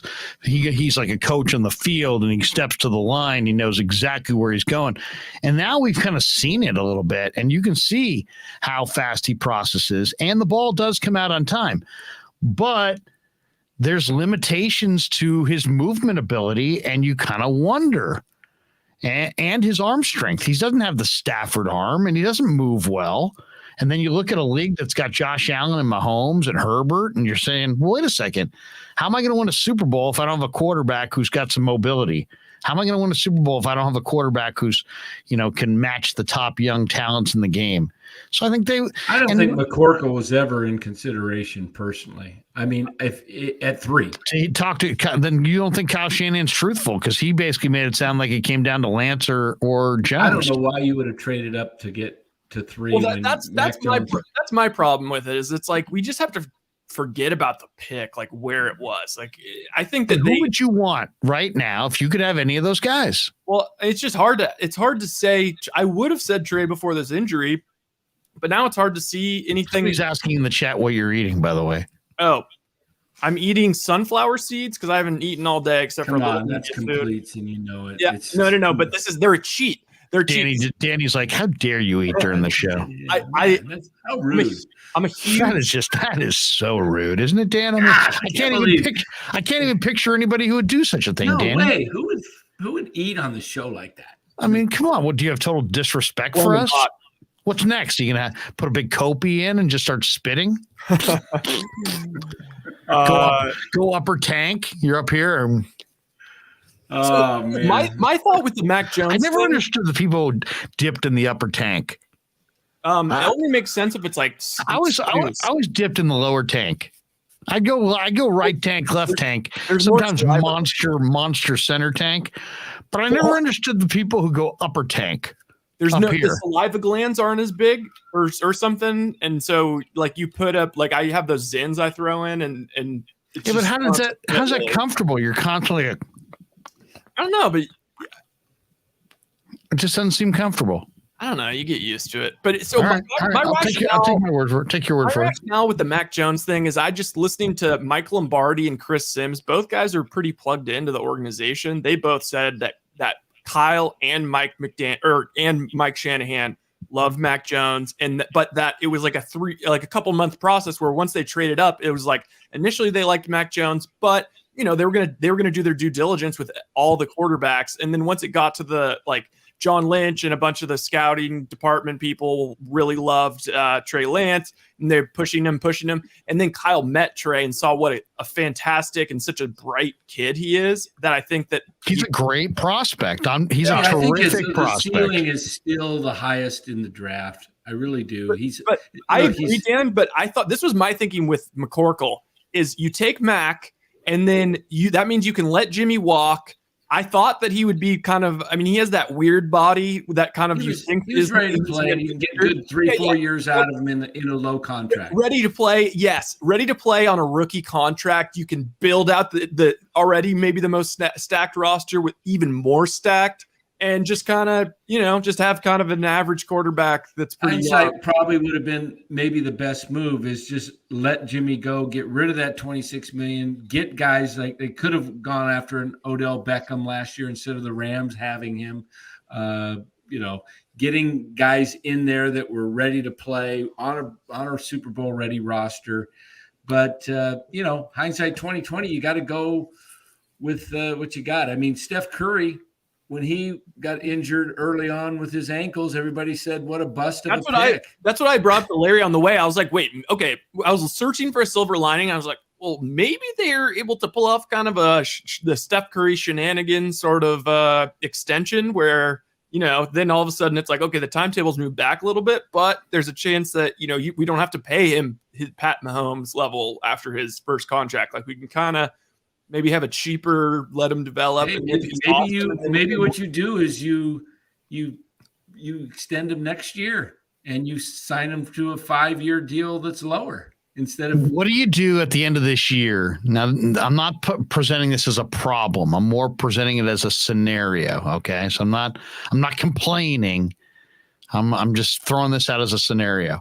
49ers, I think unless we've dramatically changed our opinions since we last convened, we all believe the 49ers have as good a talent as any team in the NFC. What if the 49ers go back to the Super Bowl against Buffalo this year with Jimmy G at quarterback? Then what? I mean, you still let Jimmy go at the end of the year? Or do you sit there and say, you know what, guys? Depends on how he plays. If he plays, let's say he plays well. He plays well. I mean, he's going to have to. Danny, he's going to have to play well. Well, he hasn't played that well when they got to almost to the Super Bowl last year. I mean, let's just say, for the sake of this conversation, he plays well, relatively well. He plays relatively well. Like the Super Bowl he played in until the fourth quarter, kind of. Okay, yeah. He was out playing Mahomes through. Or does it come down to winning or losing? Do you care about that? Or I'm just saying he's playing well. He leads you to the Super Bowl game. I'll say this. What are you doing with Trey? What are you doing with quarterback? You re-signing Jimmy? You waving goodbye to Jimmy who just took you to another Super Bowl? If you for Trey, who's raw? Because of Jimmy, not that Jimmy was along for the ride because of the defense and the other He plays players? well enough that you went to the Super Bowl. Well, I think you let him get paid. You let him get paid. He's got to be the reason you get to the Super Bowl. Contract, for me to bring him back, he's got to be the reason you got to the Super Bowl. Not I wouldn't. I think if he wins the Super Bowl, he's going to be looking for long-term security, and I think that there's going to be some franchise that decides to sign him to a big fat contract the same way Nick Foles. Like, is there any way that Jimmy gets his job back forever? No. There's nothing he can do this year that would make you say, you know what? I've seen enough. Yeah, Jimmy's shown flaws, but you know what? Go with Jimmy and trade Trey. I just don't think you can trust the durability. All right. I mean, if he's MVP, maybe you're right up in the MVP conversation. He wins the MVP of the National Football League.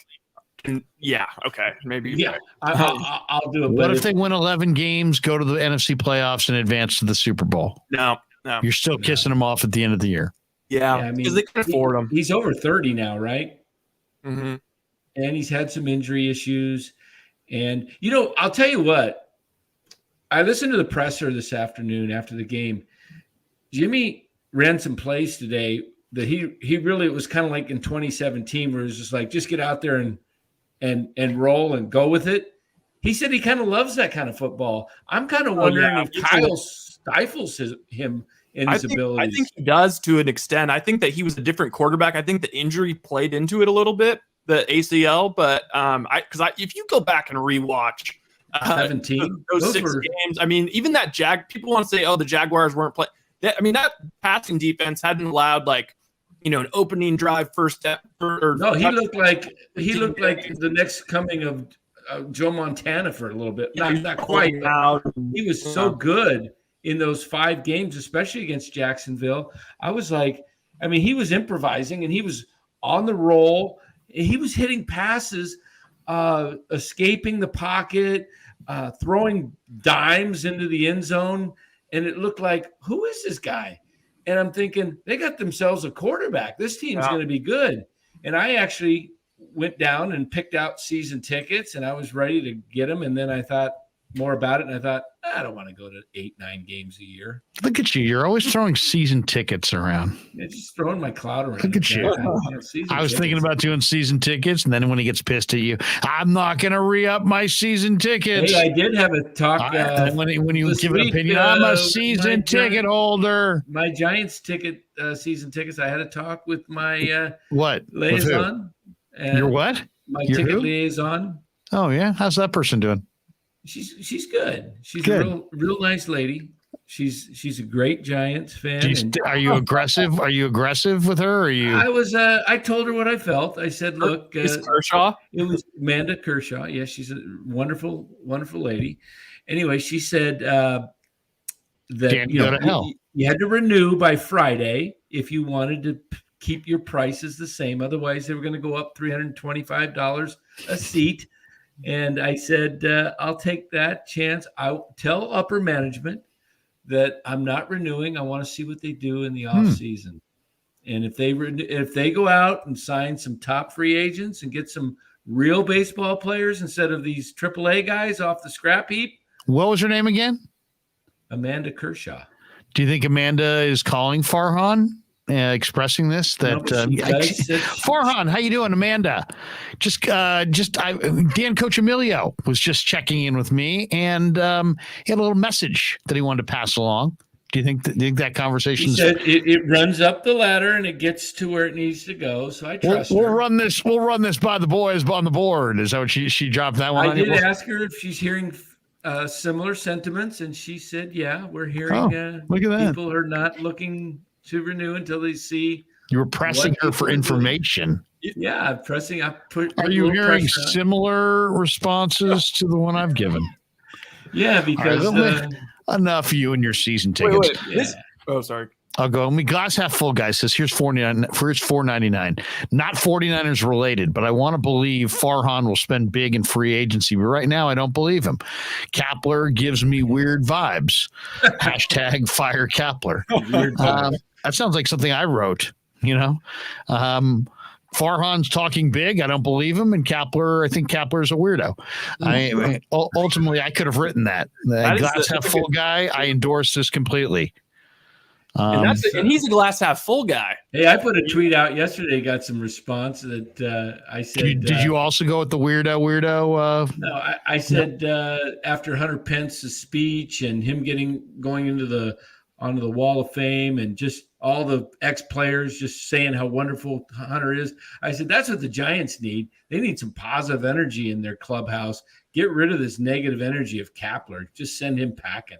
I mean, can you imagine playing for a guy like Hunter versus playing for Kapler? I think guys would go through walls for Hunter. People come through the woodwork to defend Kapler. It's amazing. The 107 just has people mesmerized.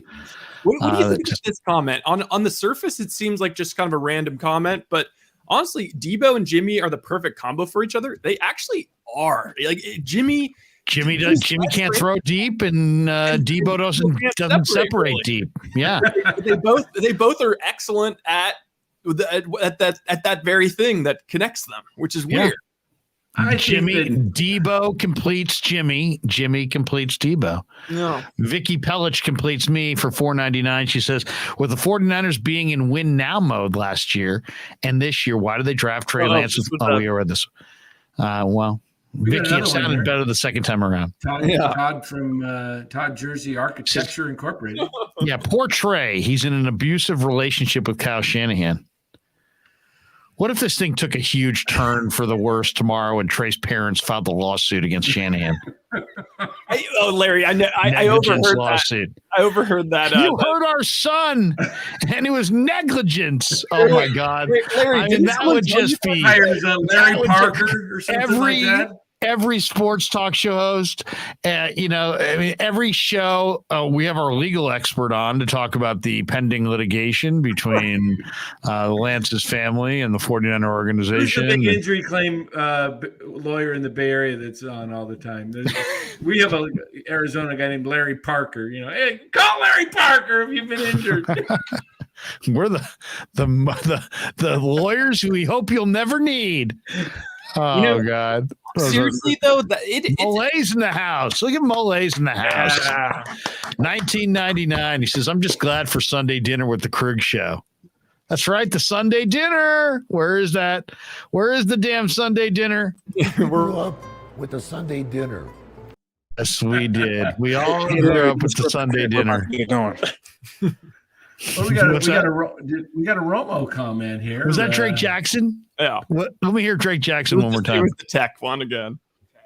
Hey, Larry, don't screw up the tech. We're about to get it going. Drake Jackson has become Ryan and I's favorite 49er. Yeah. Seriously, if I gotta between Marcelino McCrary Ball and Drake Jackson, those two guys are both just golden. I mean, Drake Jackson is walking by us today, didn't he? No, so Larry, that's gonna break your heart. He was because I didn't think that he was credited with one. He was like pretty certain that he was, and then I asked him about it. He actually have his answer, but he believed he did. All right, so Drake, you got your first, I believe it was a half sack today. How'd that feel? And you excited to get the full one?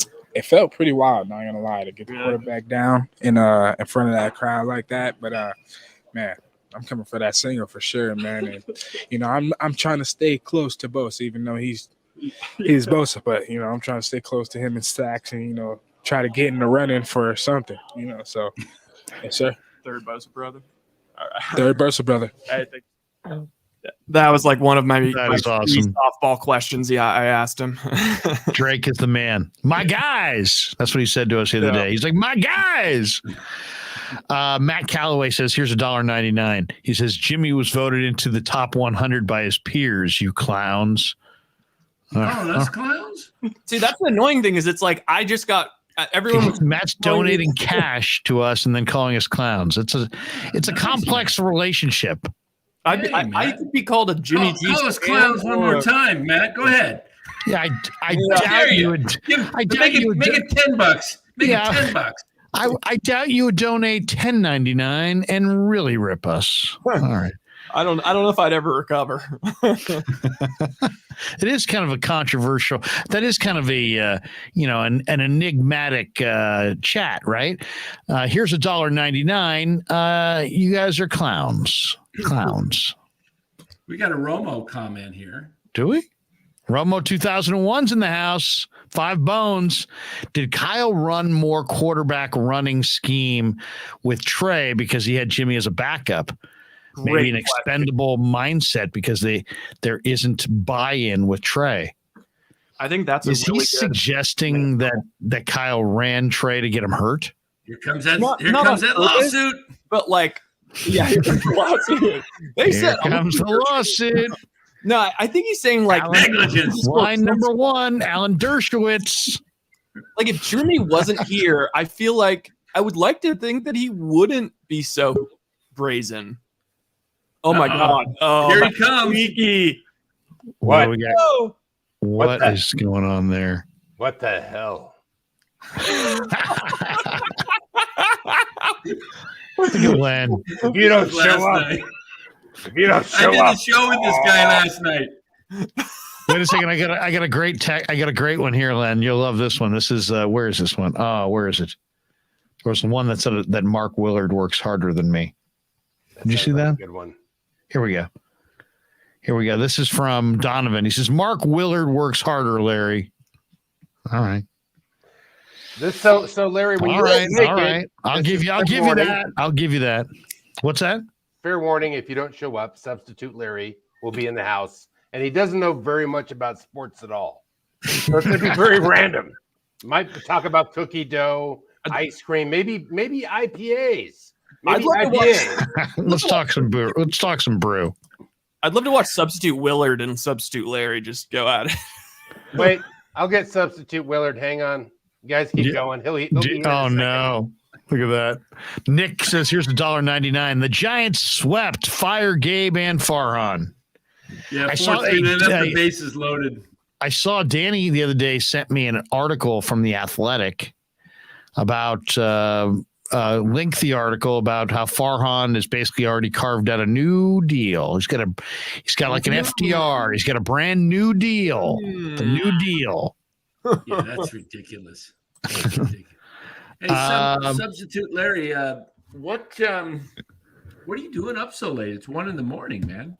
Well, this show is so damn awesome. It kept pinging my phone. I had to get up. I had to tune in. You know how it is. Why is my mouth only on the side of my mouth? That's somebody said you had a stroke last night. What's going on? Oh, my God. How are you guys doing? Hey, Larry. Oh, my God. Wow, we're in my God. Larry. Yes. You're lazy. Wait, yes, lazy. Winking at you, huh? Wink. Yeah. Like the commercial. Lots of wink. Yeah. Tell him he's lazy. Hey, Pasquale, tell him Larry's lazy. You're lazy, Larry. You're lazy. We grew up with a Sunday dinner.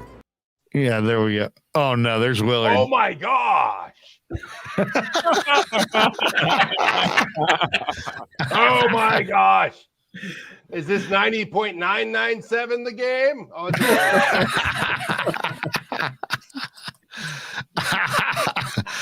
oh my God. Fable JVC, Larry K and the gang. It's like, I'm kind of like cool and you guys are the gang, cool in the gang. Larry K and the gang are by far my favorite crew that covers my teams. Fable JVC. Fable, we appreciate that, brother. And it's been a rough week for us. Seriously, a rough week. You know how much time I had to actually talk to my family. All right. I mean, I had to talk to my wife and kids at night. That's right. Oh, you know what, Larry? Do you think I couldn't just sit here in my studio and live stream and chat with you guys? I had to actually do real parenting, real husbandry. Oh my goodness. Larry got a taste of real life this week. Seriously. I like you. I like Larry. 49ers. I couldn't hang with Borat, man. I had to be in my house and I literally had to pretend I love my family. It was rough. Oh man. Lance Too Green, Mark Nunez donates $1.99. Lance too green, a lot to learn, 4 games, injured 2 times. Okay, well, I mean, Lance is too green. He's green. Both He's got a lot to learn. Runs. He does have a lot to learn. He's hurt twice on designed runs. You know what? The mission statement for the show. Yeah, he's hurt twice on designed runs. True. You think? How about stop designing so many goddamn runs? For sure. It's really crazy. Well, what do I know about it? Yeah, I don't understand why they kept doing it. I mean, you didn't have to today. That's the whole thing. You didn't have to today. They would have won that game if Trey played the whole game. They still would have won by 20 points. You know, the one thing that's weird about the running in Trey is that has he like proven that he can't pass? How many? Jimmy G has made repeated mistakes where he floated passes in the middle of the field into double coverage. It seems like other quarterbacks, Joe Burrow, granted, he went to the Super Bowl last year. Joe Burrow threw 3 interceptions in week 1. I don't think anybody even said anything about it. Trevor Lawrence has been playing consistently, making tons of mistakes, turning the ball over left and right. I don't remember the hue and cry from the nation that he needed to be yanked.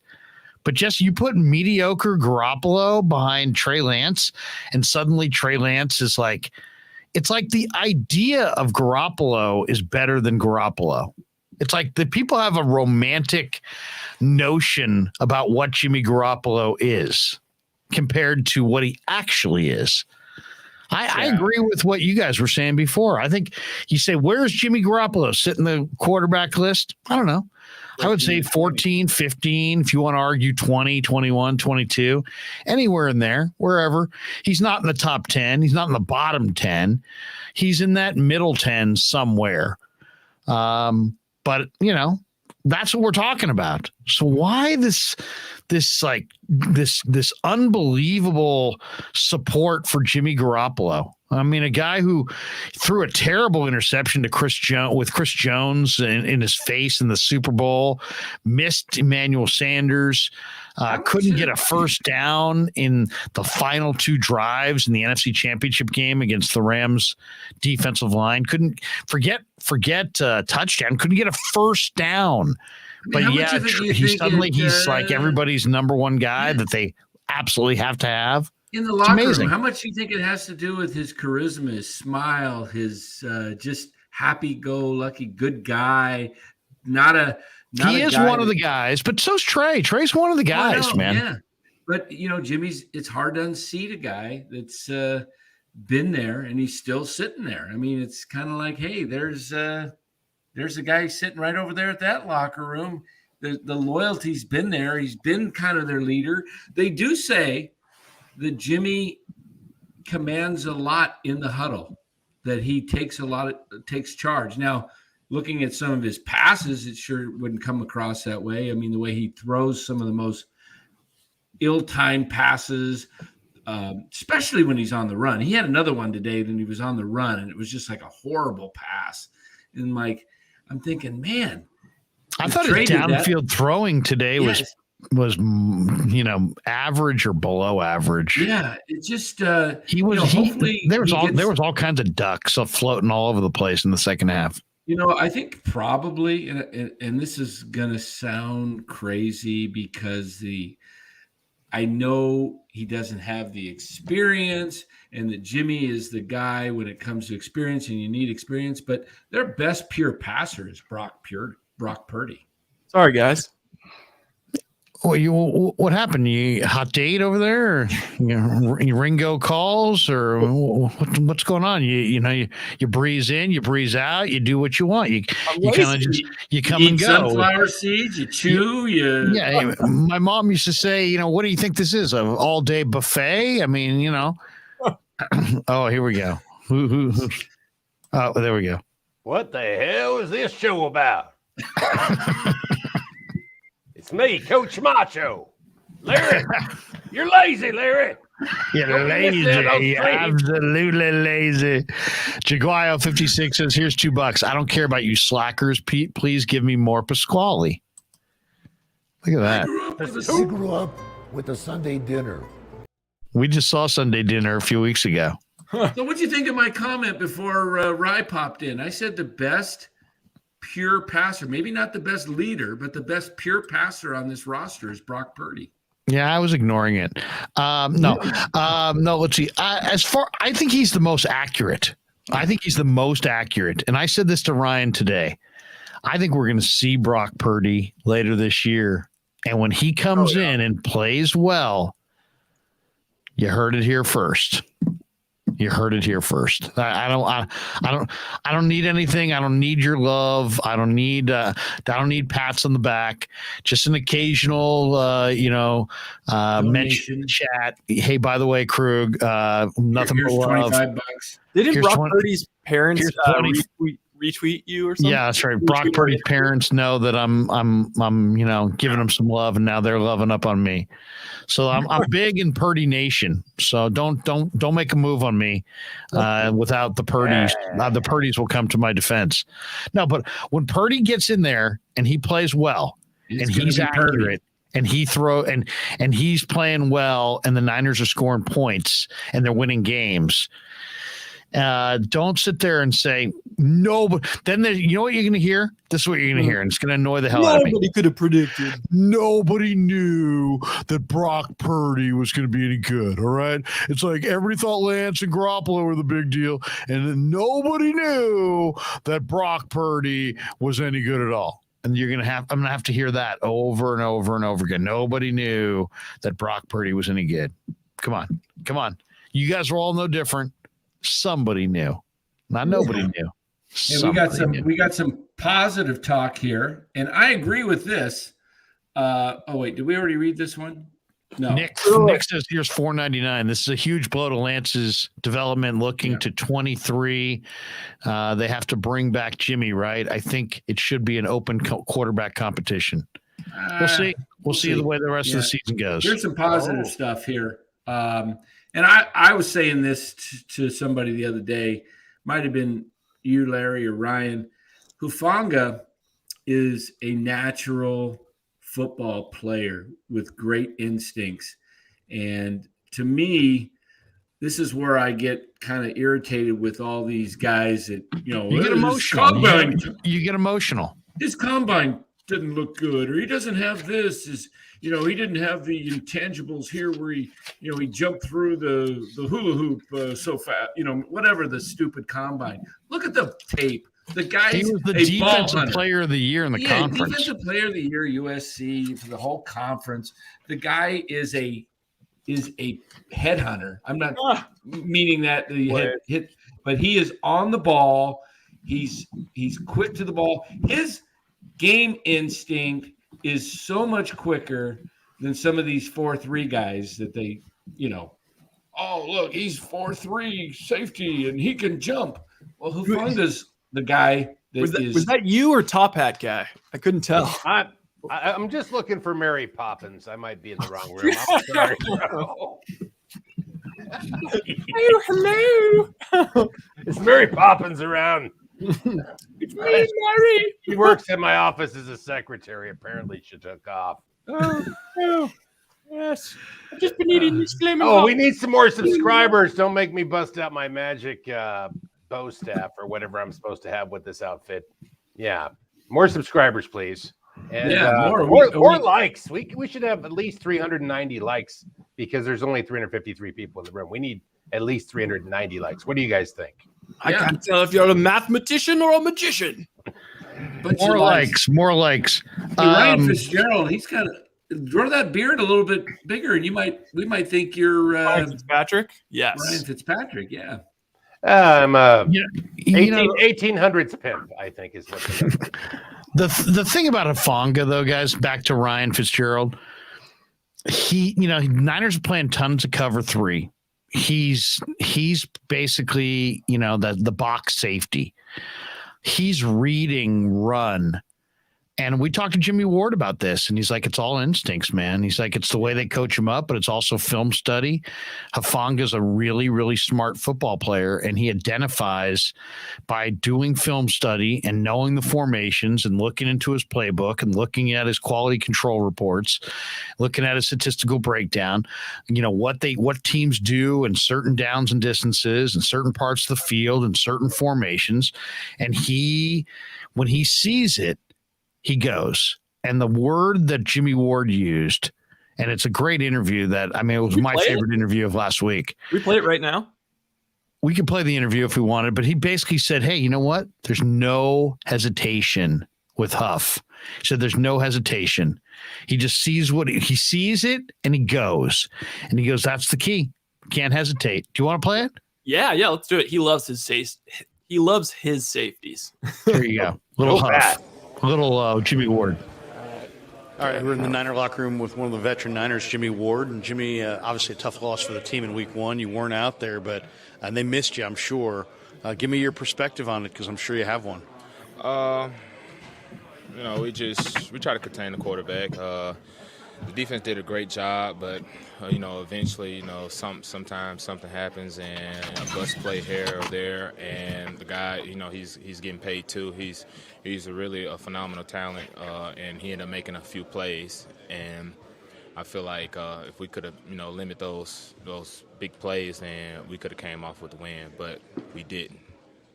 The busted plays, the one to Pettis, who is there a coverage blow up there? Was it Greenlaw read the running back underneath?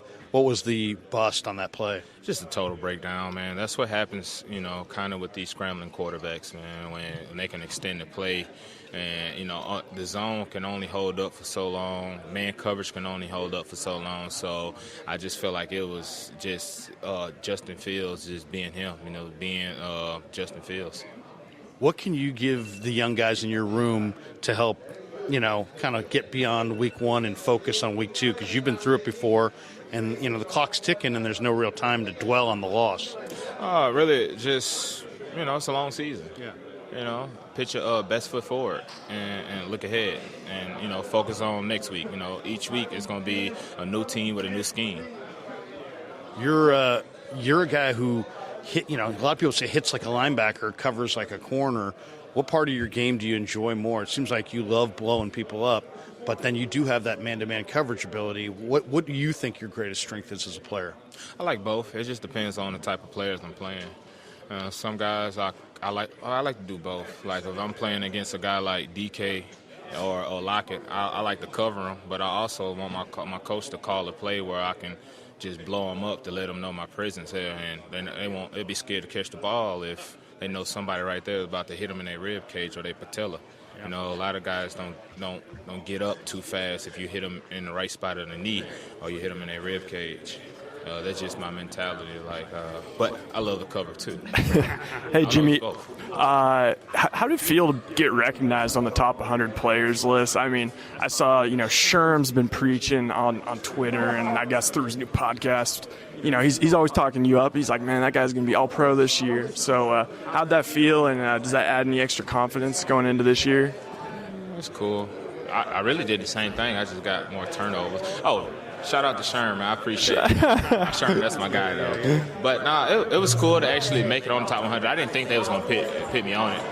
That's why I be coming out each year trying to kill somebody. Just because I'm like, okay, I play against y'all, and y'all didn't vote me in. Okay, we'll see about it. Sunday, Monday, Tuesday, Thursday, whatever day that is.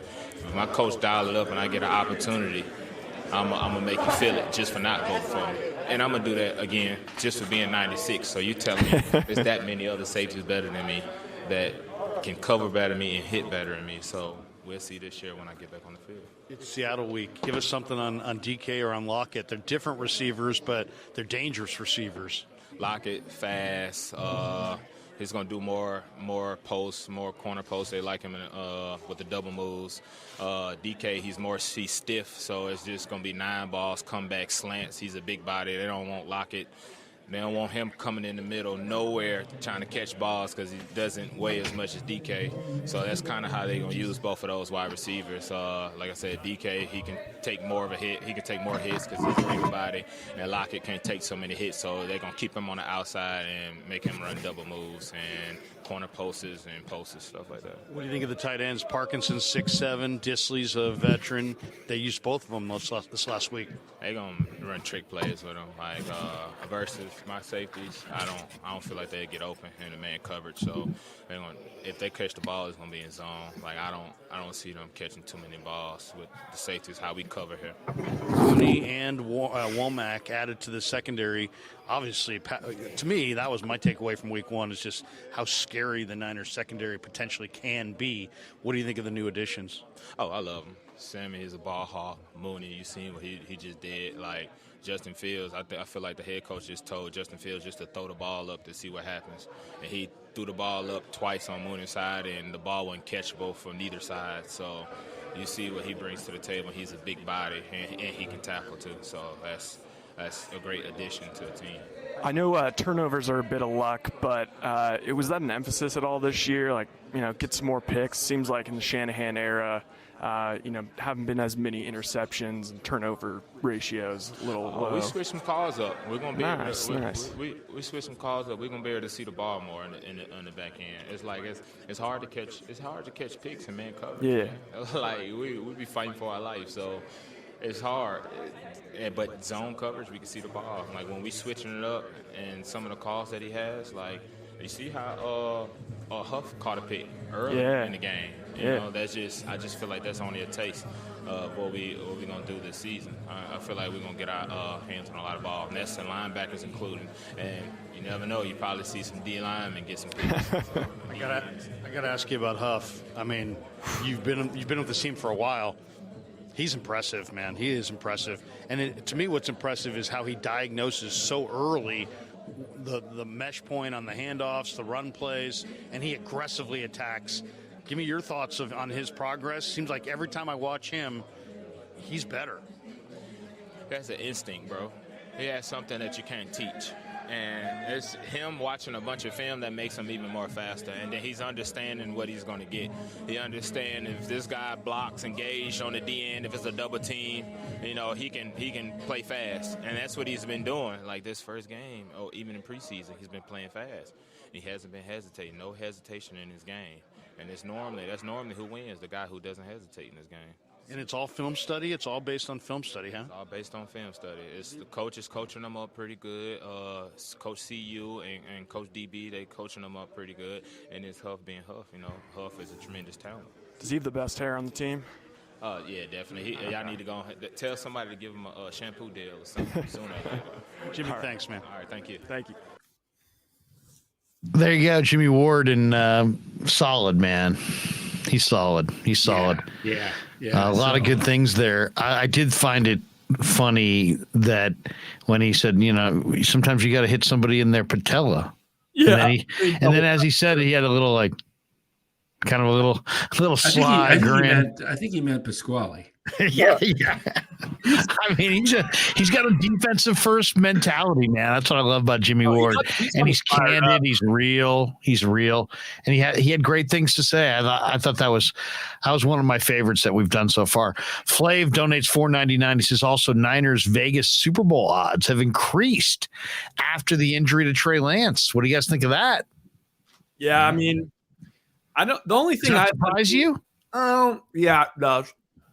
Just because I think the odds with Trey, Jimmy doesn't stay healthy, so you'd think that the cumulative, like if you said no matter what, Trey and Jimmy are both going to be healthy, guaranteed, then I would take Jimmy. But just the fact that I'd rather have both of them as an option, I think. Sean Proctor says Jimmy gets hurt every other year, right? Yeah. Was healthy last year, so Kyle keeps running him on designed runs. He definitely will get injured. RIP Niners life. No. Yeah.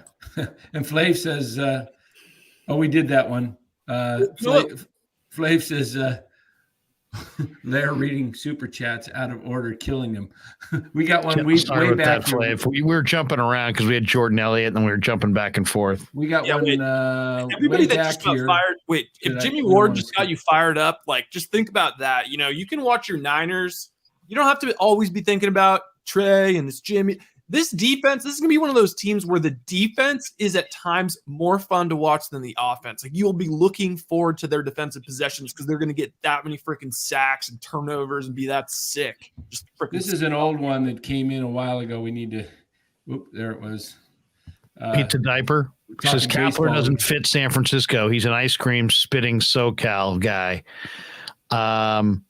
Farhan needs to do whatever he can to bring in Aaron Judge. Everyone else in free agency is old. All right. Trey Turner's even younger than Judge. I saw Turner says he wants to sign back east. That's what he's saying. He's just pushing the price up for the Dodgers too. The Dodgers are going to go get somebody. They're either going to go get Correa. Why don't the Giants go get Correa? I think I'd go get Correa. He's the youngest. I think Correa is like 27. Something like that. Yeah. He's It had some scares me back to- injuries though. It scares me. Like you don't necessarily want to go after someone that has a career where they've been injured a lot and they're coming off their season where it's their best season of their career. Probably Correa you're talking about with his back? No, Judge. Oh, Judge. Yeah. Shantae Ortega proving that he's the smartest man in the room. He says, Larry, you have the best takes. Thank you. And if you had said the worst takes, there's no chance in hell I would have put that up there. Is Vicky in the chat tonight? Have we seen Vicky?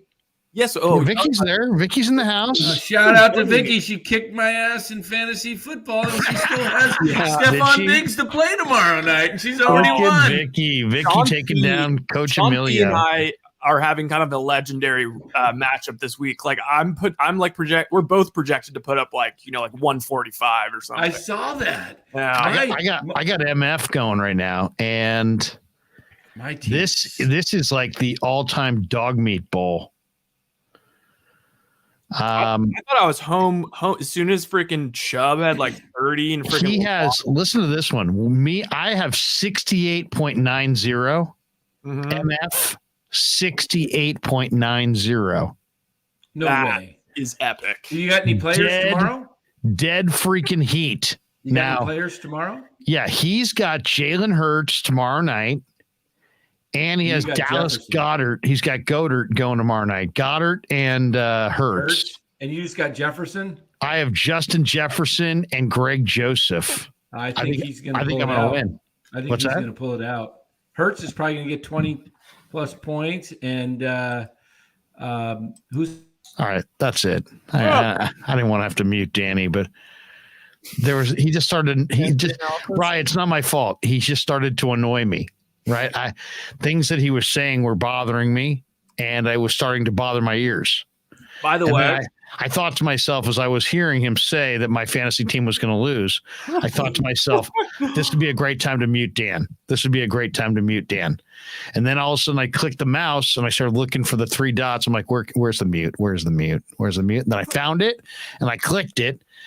And now we're all happier. Doesn't seem like it's like it feels good. It feels good. You know what? Do you guys? Could you let me? All right, welcome back, Danny. But don't talk down to my fantasy team. Hey, my team stinks right now. Do you know what I had today? I had Jonathan Taylor, and the Colts were out of it at halftime just about, and so they couldn't run the ball. Give Taylor. Jacksonville beat up on the Colts today, 24-0. Jonathan Taylor got 6.8 fantasy points today. That's it. 6.8. I lost Keenan Allen to injury, and so I got DK Metcalf as one receiver, and I'm like going across the waiver wires thinking, who can I put in? And my other guy I threw in there, I put in Chark from Detroit, reading up on him. You just picked him up today? Yeah. He picked him up today at 9:59 over Duvernay, who then went on to return the opening kick of the game. Everything went wrong. So that's what happens. And Chark, he had such a wonderful game. He scored 0. How do you do that? Wait, can I brag for a second here? Because I had just a great overall day. It doesn't happen every once in a while, but every once in a while. You lost in week 1 to who? I lost to the great Larry. Oh, you lost to me. Yeah, you lost to me. So it's good, Larry. This is good PR for your team. Is that you'll hear how good my team was, and then it's gonna be like, whoa, Larry's so good he beat that team. Yeah, my team's good. I got a squad. I'm just hoping to make the playoffs and not finish 12th. Oh, I had Lamar Jackson in all 4 of my leagues. I had just the fact that you are in 4 leagues. I mean, I know. 4 leagues is, when's 4 not better than 1? When it's fantasy teams. 4 is not better than 1. I'd much rather have 1 fantasy team. I did get into a Survivor League. I lost week 1 by. I did too. I went with the Titans. By the way, Dan, you went Titans. Yeah. But my nephew opened up second fantasy league. Yeah, all the losers because 2/3 of the league was gone. There's Dan. It's down to like 7 people, and I'm one of them, and I'm stressed. in the League One, in League One, it's people got knocked out today because they took the Raiders, the Browns, the Bengals, and one other team got knocked off. That was Seahawks.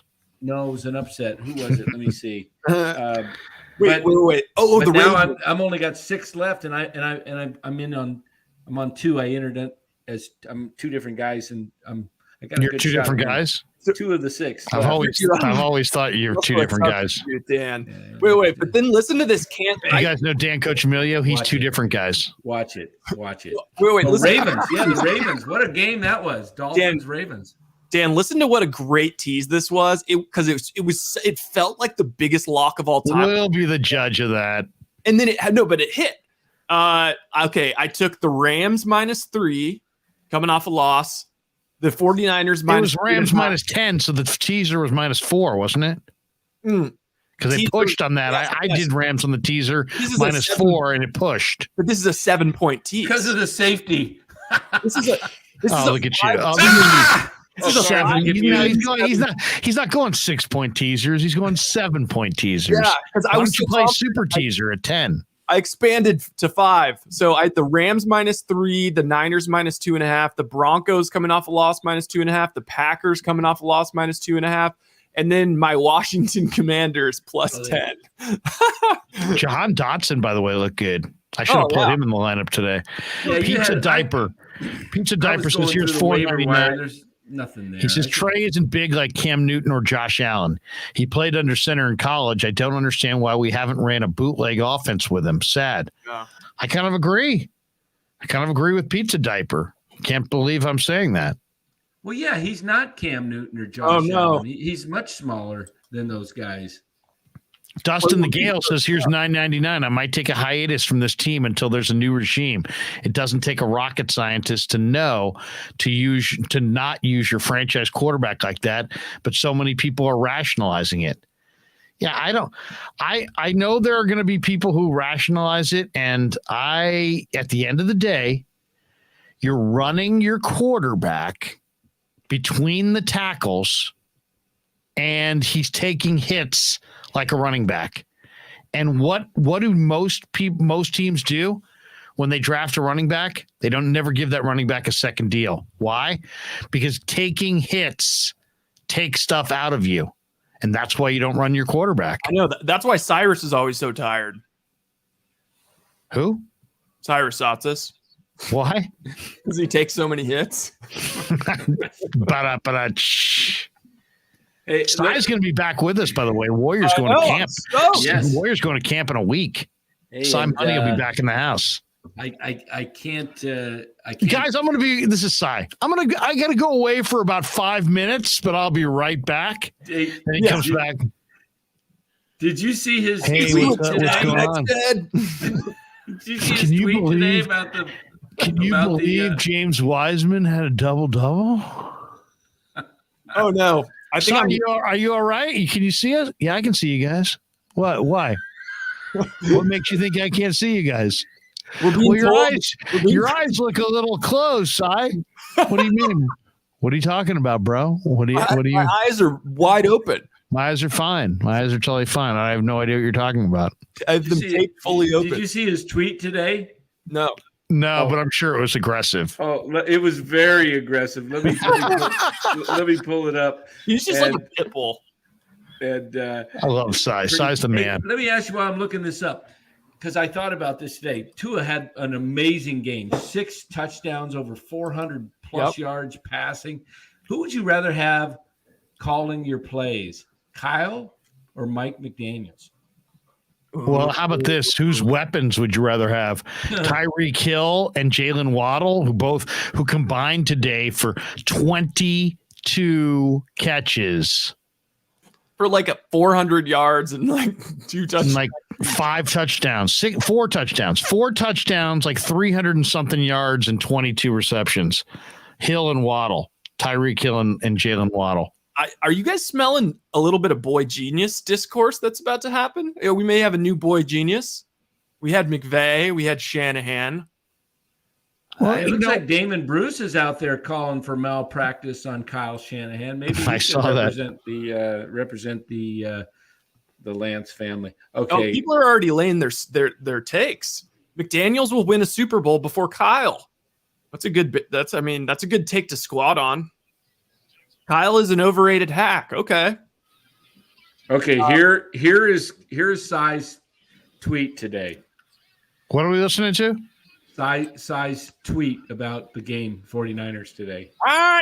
What is Kyle Shanahan doing with these quarterback run play calls? Is he that stupid where he thought Trey wouldn't get killed being hit by professional assassins? I'm done with Shanahan, and I wish the chubby, incompetent owner would sell the team. Wow. Now he's chubby and incompetent. By the way, Dan, have you seen some of Grant Cohn's takes about Buster Posey? Because those actually make me angry. No, I haven't. What Grant's a football guy only. Does he even know anything about baseball? I think he's just trying to get some takes off. It was a hot take. Moji says, great interview with Jimmy Ward. Thank you, Moji. Appreciate that. Dustin the Gale. We've already read that one. You got another one here from there's another one here. Wait, where is there another one? 2. Just went away. Where the heck? There's so many chats in here. It just went away. Posey tweets. Where the heck? Oh, I'm at the bottom. That's what went there. Here we go. That is okay. That's funny. VAK29. Farhan is a fraud and Kapler. Farhan is destroying the Giants on orders from the Dodgers. Kapler likes fighting his pitchers. What? Yeah, Danny, we missed the whole I never got your reaction to the Littell Kapler back and forth. Oh, that was great. I mean, Littell, who would win a fight between Littell and Kapler? Oh, I think Kapler would probably destroy him. Really? Littell's a big boy, man. He's like 6'4", 250. But Kapler, when he gets angry, he's nuts. I think he is nuts. When he gets angry, his beard gets even more manicured. Like the way he walked into that dugout and was like, "You follow me," and reminded me a couple times when my dad was mad at me. It was scary. It was like, you get over here. You get. I can't even open my mouth. I'm so pissed off at you, boy. Oh, I said it on Twitter. I said Littell will be either DFA'd or sent to Sacramento after the game. I mean, it was of course. Very obvious. And then the next day, all these people, he sucks. Yeah, well, what about Yaz? He sucks. He's been sticking around forever. You know what about Wade? He's garbage. He's been there forever too. Those guys are just. How many guys are just horrendous on this team that are just like they're not only forget getting sent down. They're like held in like high regard and they're awful. What's the thing with the Giants? You got to dominate a level to get up here, and then Ramos, he says Ramos hasn't been here because Ramos has terrible minor league stats. But to me, if you want to say and Wade's still in the lineup, the shocker of shockers in Giant land is that the Giants outfield is so horrible, and Elliot Ramos could not crack the 2022 Giant outfield. It's shocking. I agree. Just throw him out there. See if I don't care what he's done in the minor really leagues. Throw him Just out see there. what he does. Give him some Seriously. experience. Give him some game experience. See what he does. He played solid defense tonight. He made some really good plays out, and I think he scored. Do you think Kapler got Austin Wins to give him a talking to too on the way out? His little guy, Austin Wins. Oh yeah, it's funny. Somebody put something out, said caption this, the picture of Littell Kapler and on the mound, and it was like I said something like I captioned it by saying Littell walked off the mound and said, "You ought to eat our stinking cake when we give you a gift, you little punk." And then Kapler said, "Hey, punk, I'm going to deal with you." And then Austin Wynn was like, "Hey, I'm on your side, coach. I'm just thankful to have a job up here." I love, of all the reaction that the thing got, my favorite was Hank Schulman, who knows what the heck Hank Schulman's doing these days. But, it comes out of the woodwork with a manager could not have a player banished. Yeah, right. I mean, should we get Ned Coletti on here and ask him if a manager could have a player banished? Because I think the answer is Hank. Sorry, you may step down. You are wrong. Yeah, we know, Hank. Of course, the general manager ultimately makes the decision, but don't tell me a manager couldn't run a player off, especially a reliever. Farhan, some random reliever. Send him down, or otherwise I lose complete respect. Oh, yeah, seriously. I mean, if I had said bet everything you own, did Kapler say anything to Farhan about sending Littell out to the minor leagues? And you had to bet everything you own, every penny to your name on no, they never had any communique on the thing, or yeah, there was communication. Everybody would bet that there was communication. So this idea, a manager can't have him ban it. Come on. Schulman, the beat writer from the Chronicle for years for the Giants, said that. Yeah, that a manager could not have a player banished. Come on, Hank. How seriously, and that's embarrassing. Job if you don't know that. Karen. He's kind of a Karen. He's like, let me talk to your general. Excuse me, can I talk to your general manager? That was just an asinine comment. Anyway, we got another donation here from Kalba Kaminga, who was a great fan. Did we play week one, Kalba? Was that my? Yeah, you beat me too. I think that may be the theme going through this next several weeks is when all these guys come up in the chat. Yeah, you beat me too this week. Yeah. Yeah, you beat me too. Kalba donates $10. He says, I know this may sound bad. Do you think Trey's injury in a twisted way takes pressure off of Kyle Shanahan because he doesn't have to answer weekly questions about a potential quarterback switch if Trey were to struggle? And I don't think there's any question that this alleviates a lot of the subplots and side stories and a lot of the dialogue. You're not going to have Jimmy versus Purdy discussions. And now this, the circus have 2 or 3 days of Trey. The circus can go somewhere else. And on the sports talk, it'll be a lot about Trey. But after this week, after week 4 starts, it's all going to be about Jimmy and the Niners going forward. But at the same time, while you can say that today's injury takes pressure off of Shanahan, he's going to have to endure a week of people questioning him. This week, and some people are going to be players. Some people are going to be probably former coaches. Some people are just going to be fans on sports radio. But there are going to be people who say that he put Trey in harm's way and that you don't run your franchise quarterback like a fullback between the tackles. And he's going to get a lot of that. And he's also going to get Robert. Deserves he's going to get Robert Griffin takes this week too about how he ran Griffin into the ground and he's doing it again with. It's just the way it is. You make these calls, you're going to get. That's just the way it works. Just the way it is. It's kind of an ugly side of the business for sure because everybody. I think most people. I can't say everybody, but most people would argue that Kyle Shanahan is one of the NFL's better coaches. So, and I really believe that as well. But I don't think sure that see a lot running your more, quarterback between the tackles with any regularity is a defensible position.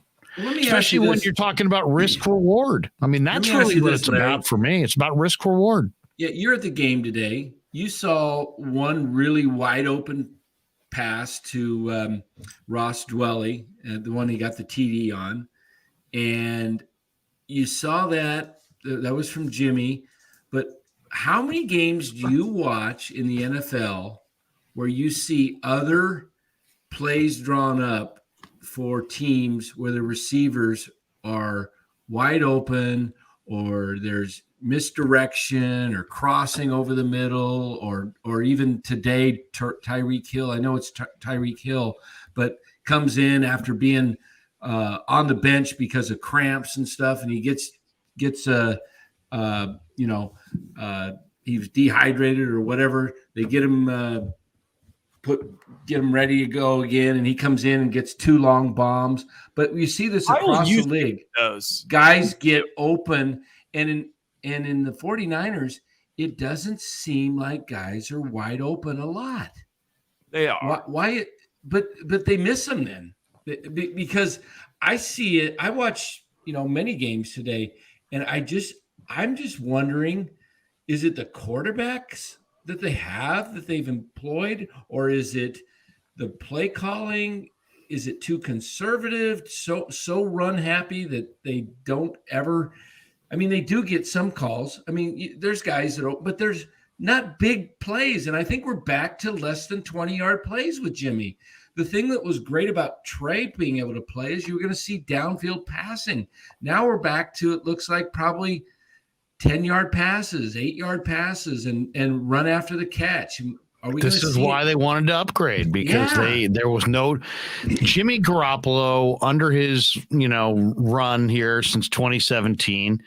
He had struggled to throw the deep ball. He was completing like 16% of his passes 30 plus yards down the field, when the league average on such passes was like 30%.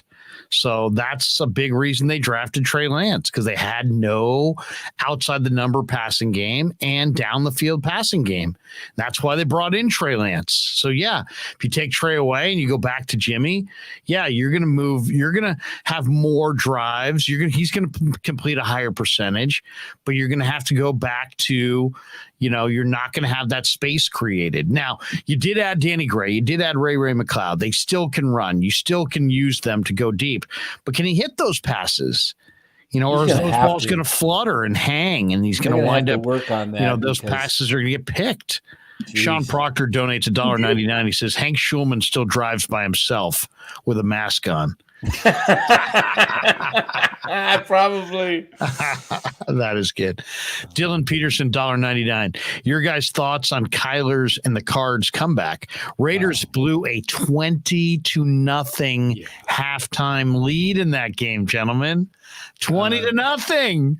Kyler had one play. I can't remember how many seconds it was, but it was, I can't remember if it was 28-second play or how long, or 18, but he was running all around. ESPN actually played it and put a little, chalk line was drawing, and it's like all over the place. He's running back and forth, and then he runs it in for the touchdown. Kyler Murray, just unbelievable. He is so hard to catch, and he's got a motor. When he just turns it on, he can get to the sideline, get out of bounds. The Raiders just blew that game today. They had the chance in overtime after Arizona ties it up on 2 miraculous plays, the TD and then the 2-point conversion. Raiders are getting into field goal range, and they fumble, and the guy picks it up. Did you see the play? Yeah. He runs it back, and he almost pulls a Leon Lett. He gets rid of the ball as he's crossing the goal line. I mean, that would have been the all-time worst if that ball was called a touchback. That would have been unbelievable. It's amazing when I watch the Raiders too. I mean, Devontae Adams was totally unstoppable in Green Bay. He had 2 catches today for 12 yards. Yeah. He was great. 2 catches for 12 yards. I mean, that's yeah. Wait, look at how he did score a touchdown, but the Raiders don't. Besides Adams, man, they're wide receivers. Whew. Hunter Renfrow, Mac Hollins. It's amazing, man. They took a big run on Ruggs, and then he just blew up his whole life. Yeah, that's unfortunate. Hey, speaking of Jimmy, wait. I got to read this. So this is 2019. This just goes to show how the league has kind of figured some of the stuff out and why Shanahan wanted to go to a guy who could run a little bit. Okay, this is 2019. So the size of the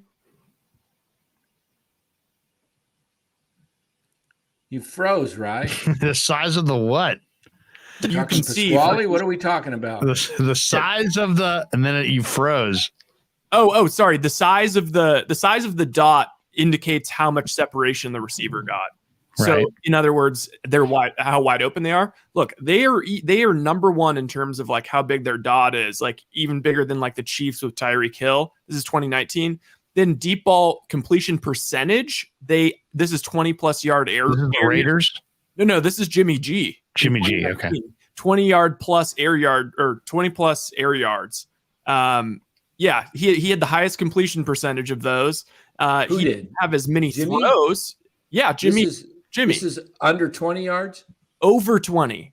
Deep passes, 20+ air yards. So not just 20 yards, 20+ air yards. Jimmy had the highest percentage? Yeah, in 2019. And they were the most wide open. But he threw them the least frequent. So that just goes to show how the offense used to, if you remember, like, for example, that freaking New Orleans game, or like the Rams game at the end of the year, he threw some incredible deep balls down the field. And I don't know, I think a big part of it is the Shanahan offense has been figured out a little bit where they don't allow for all of those boot action throws, which is actually Ollie Connolly, our guy. He got super famous or not super famous, but he got like his name kind of blew up as an NFL writer because he wrote a whole article about how NFL defenses have taken away the boot action play and why McVay. Yeah, because that was their best play. Yeah, it was the play they always got. I wonder because they're not stopping Mahomes at Kansas City, so maybe it is the athleticism of the quarterback, because you think that if you can stop. They changed something about the way the defensive end like stays there. He like stays focused on the quarterback or something like that. Whereas before, like they, if it was a fake run, like wide zone run, like they would just treat it as if it could possibly be a run, like a running play. But then everyone changed so that like you just always have an eye on the quarterback. So unless they're super fast or can like hold it for a little bit, or like have a deeper arm or something. I don't remember how he explained it, but it was a really good article. A couple super chats here. Kelly Bassett donates $2. Sets up the excuse when he loses. I didn't want Jimmy Garoppolo. No, there you go. Say that. We got another one here from Vicky. Kyle Shanahan is a great offensive coordinator. In my eyes, he is the Jimmy G of head coaches.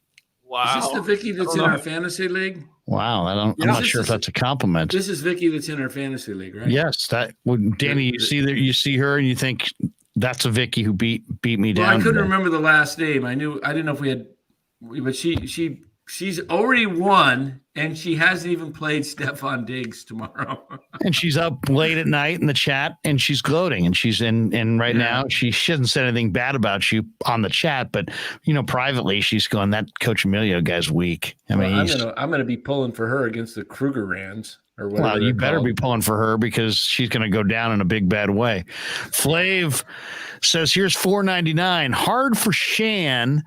Now we're shortening names. Hard for Shan. I had a secretary named Shan. Really? How about Bakersfield? What do you think's more offensive, Shan or Shanny? Shan. If you're Shanahan, would you rather be called Shan or Shanny? Shanny. Shan was my father. Hard for Shan when Trey can only complete 50% of the Jimmy G's. Same fans would be mad for making him play like Jimmy if he didn't run him. Lose-lose situation.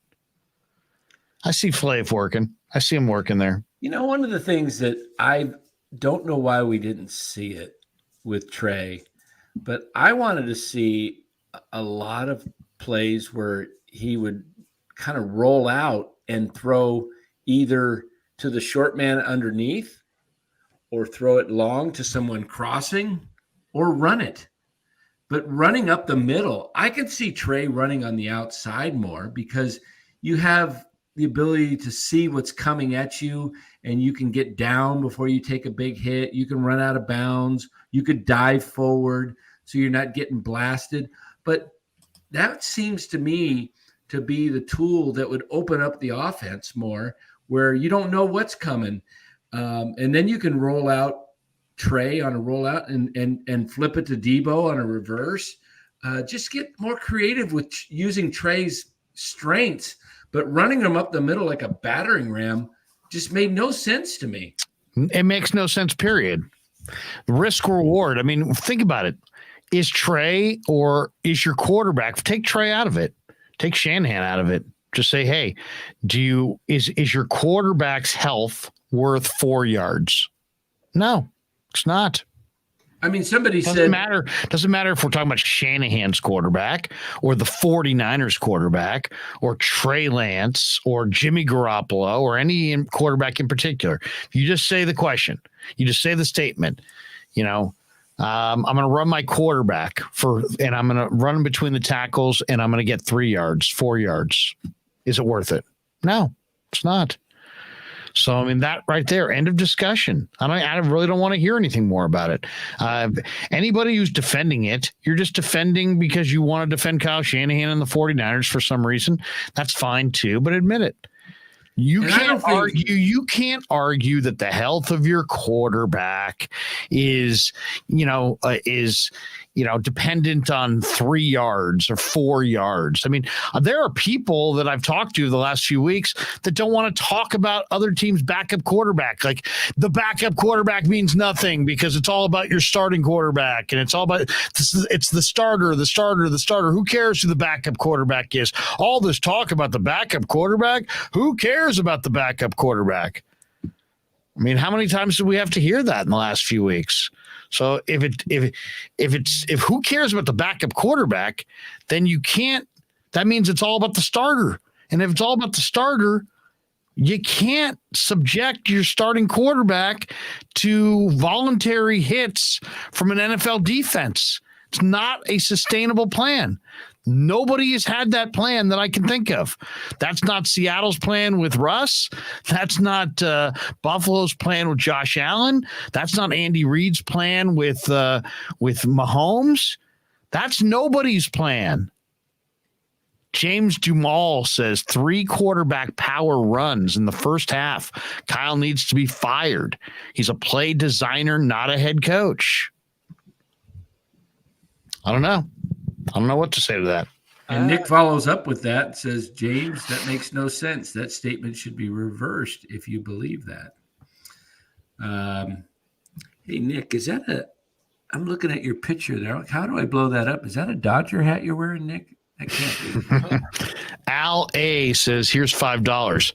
How hot of a seat would Kyle Shanahan be on if we didn't have Jimmy G at the backup spot and we were stuck with Sudfeld and Purdy? Completely changes the narrative of the injury. Could you imagine if they had released him and he wound up signing with the Rams for nothing and then they lost Trey? Woo-wee. I don't see. That's what I don't think they would run him as aggressively. Like I think Kyle just runs him. He probably in his mind because Jimmy was there. I think that in his mind he's like, I'm going to run the offense that I want to run, which means doing all this quarterback runs to set up shot plays. The thing is those plays, they're not even. I don't see any productivity coming out of them. I think they're just setting plays. I think they're set. I mean, because Shanahan is that smart of a coach. I know he's always using the different plays to set up, but you don't want to, in my view, you don't want to use your quarterback that you spent. The wrong read on that. That's another going around. Hey, all I would say to any of this is, can we name even one quarterback who ran between the tackles consistently throughout his career and had a good career? Go ahead. 1 year, Cam Newton, 1 or 2 years. He made a Super Bowl. Ran consistently between the tackles. Yeah, he had that. He had that 1 year consistently between the tackles. Every goal, like in fantasy, you couldn't have a running back. Even when they had McCaffrey, it sucked. I'm not talking about quarterback sneak. I'm talking I know, about but he would just run it in power. Okay. And Cam Newton's how old? And Cam Newton is banged up, man. How old's Cam Newton now? Like 33 or 34, and he's washed. Yeah, and he's been washed for a few years. Yep. So that's the example. That's the example. He's Cam Newton. No, and he's way bigger. I guess you could maybe say Josh Allen, but I think he's going to start slowing down on that stuff. Someone says RG3, Larry. Oh, wait. I mean, Kaepernick would, but he didn't run between the tackles. Kaepernick didn't run between the tackles. Nick Martinez says, for the final time, my hat is San Jose State. LOL. Oh, okay, there we go, Nick. I just saw. He's got the Chris Townsend hat on. He's got the Pete DeRico hat on. San Jose State, go Sparty. By the way, yesterday I hit a little two-teamer. I did a little teaser. I took A&M and Utah. Ooh. Cover train. Today I tried to go a 3-team teaser, and I went with Green Bay, turned it into a -4. That covered. But then I went with the Bengals against Dallas, and Dallas covered. Yeah. How about the Bengals are 0-2 out of the chute? Who would you say right now? I mean, Buffalo looks like the best team. Who would you say is the biggest surprise so far in the NFL? I mean, I think Miami looks insanely good. The Giants, 2-0. Miami Giants. I mean, I think I was going to say maybe the Bengals at 0-2. Yeah. I mean, Super Bowl hangover. I actually think that Miami has a chance to be like in the mix of like things. Like I think they could win the division possibly. I like the Vikings tomorrow night, by the way, against Philly, and the Vikings are 1-0. You're going to get Kirk Cousins. I feel pretty good about it. I think I'm going teaser again tomorrow night. Buffalo, Minnesota 2-teamer. I think you just have to stay away from Kirk Cousins anytime he's in a prime time. Like, I think I've heard it actually explained because the trends don't make any sense. Like, there's clearly something going on. He's an extremely routine oriented person. And anytime things get anytime it's a night game, it freaking throws him off his deal. Really? Lays fat stinkers. I don't know if he's ever even won on Monday night. Let me look it up. Kirk Cousins in prime time. Man, he's got Jefferson. He's got Thielen, Irv Smith, Dalvin. If they have any defense at all, they're going to be dangerous. They got a good head coach. Anonymous. Who had Dan eating at 11:01? Please pick up your winnings at window number 2. I think a lot of people probably did. Danny, what are you eating right now? It's not good to eat this late. Chocolate macadamians, Dan? Really? I was either that or cereal, and took too long. This is just easy. I'm starving. It's like, what time did we come on? 8:30? Yeah, I ate dinner at like. You're like Nick Bosa. You're like eat like 8 meals a day. Yeah, I haven't had my Dinsky yet. You haven't eaten. Sean Ortega, what am I snacking? I didn't either. I just came in. I just came in and sat down and started chatting. I usually only allow myself 2 of these, and I had already had my 2 today. Two boxes of two of those containers? 2 clusters. Just 2. Just 2 total. Yeah, what if you ate 2 whole things of those? Oh, gee, I'd be so sick, man. You I usually only go with 2 of these. Yeah, you wouldn't see me for a week. You think this channel was just down for a week? I'd be down for a whole week if I did that, man. Larry, I found he's 2-9 on Mondays. 2-9 on Mondays. He's 2-9 on Mondays, but he was 0-9 on Mondays, and he's won the last 2 at Chicago. Check your Twitter DM for the teaser slip. Oh, here we go. Sean Proctor just sent me a teaser slip. I'm checking my DMs as we speak. Proctor's sliding into my DMs on the Twitter. Yeah, I've seen some people in the chat kind of be like, "Hey, come on, guys, be more professional. No spitting seeds." You know what? we've been working since 8 a.m. It's we gotta have Proctor went Green Bay, Niners, Cincy. Mine was Green Bay, Cincy. What was the third one, Rye? Was it also a 10-point? Rams. I went Rams, and it was Rams, so I teased it down to -4, Proctor, and they pushed. So the Rams pushed, the Bengals lost, and the Packers won. And if I had just been sitting on the couch, I would have just bet Packers because I knew Packers were going to crush Bears. That was a total lock. Yeah. Rodgers owns the McCaskies. I took them in my Survivor League today, Green Bay, and then with my other pick, I took Denver. So that one scared me for a while. So I got 2 out of that one today. So.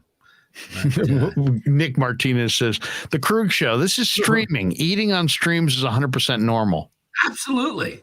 Really? Absolutely, Nick. Yeah. I'm going to go with the licorice. I'm going with the licorice. You like red? I like black licorice. Really? Oh, yeah. I love black licorice. I like black licorice as well, but the red's better. Dang, this guy was watching the stream and Andre Krueg. The black's healthier, though. The black's healthier. I'll tell you, that's a good licorice. The good texture. Red vine? Is that a red vine? It's a red vine. We'll go real close. Oh, is that from Costco? You see that? Is that in one of these containers from Costco? Can you see the texture? Yeah. Is that in one of these containers? Strong. It's delightful. Dang. I could even use this. I could bite on each end and use it as a straw if I wanted to. Ooh, you should go get a milkshake and use it as a straw. I'll bust out a Coke Classic and use the licorice as a straw. Somebody hit a 25-leg parlay. What? No Where? way. Where was that, Sean? How much did they win? They bet like a side and a total on every game.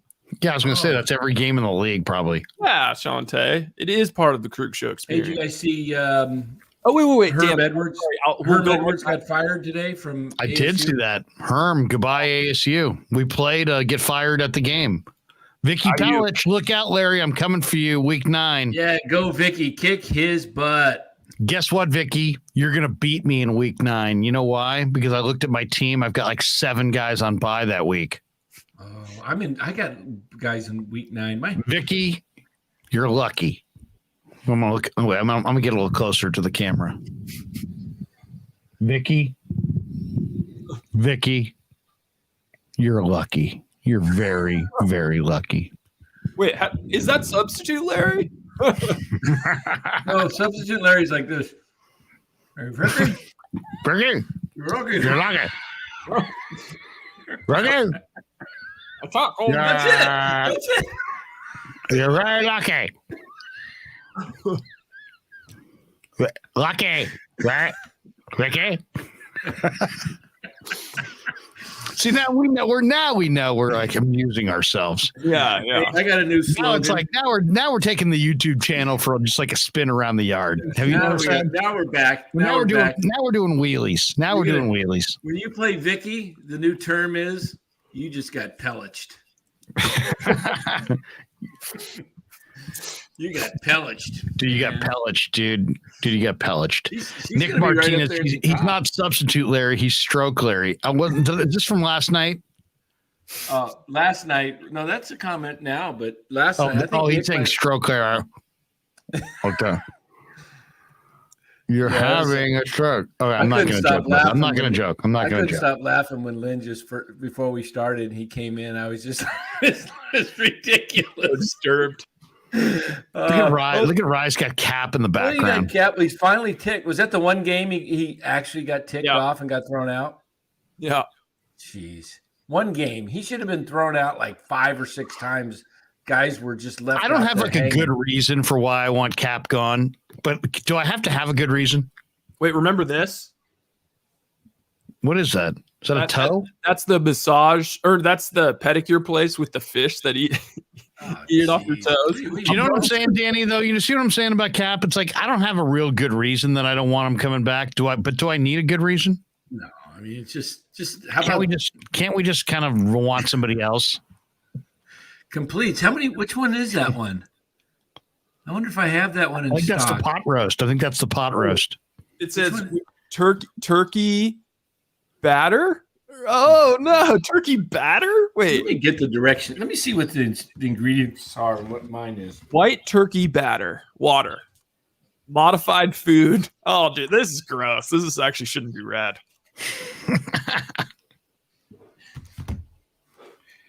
All right, this is interesting. This one has rehydrated potatoes,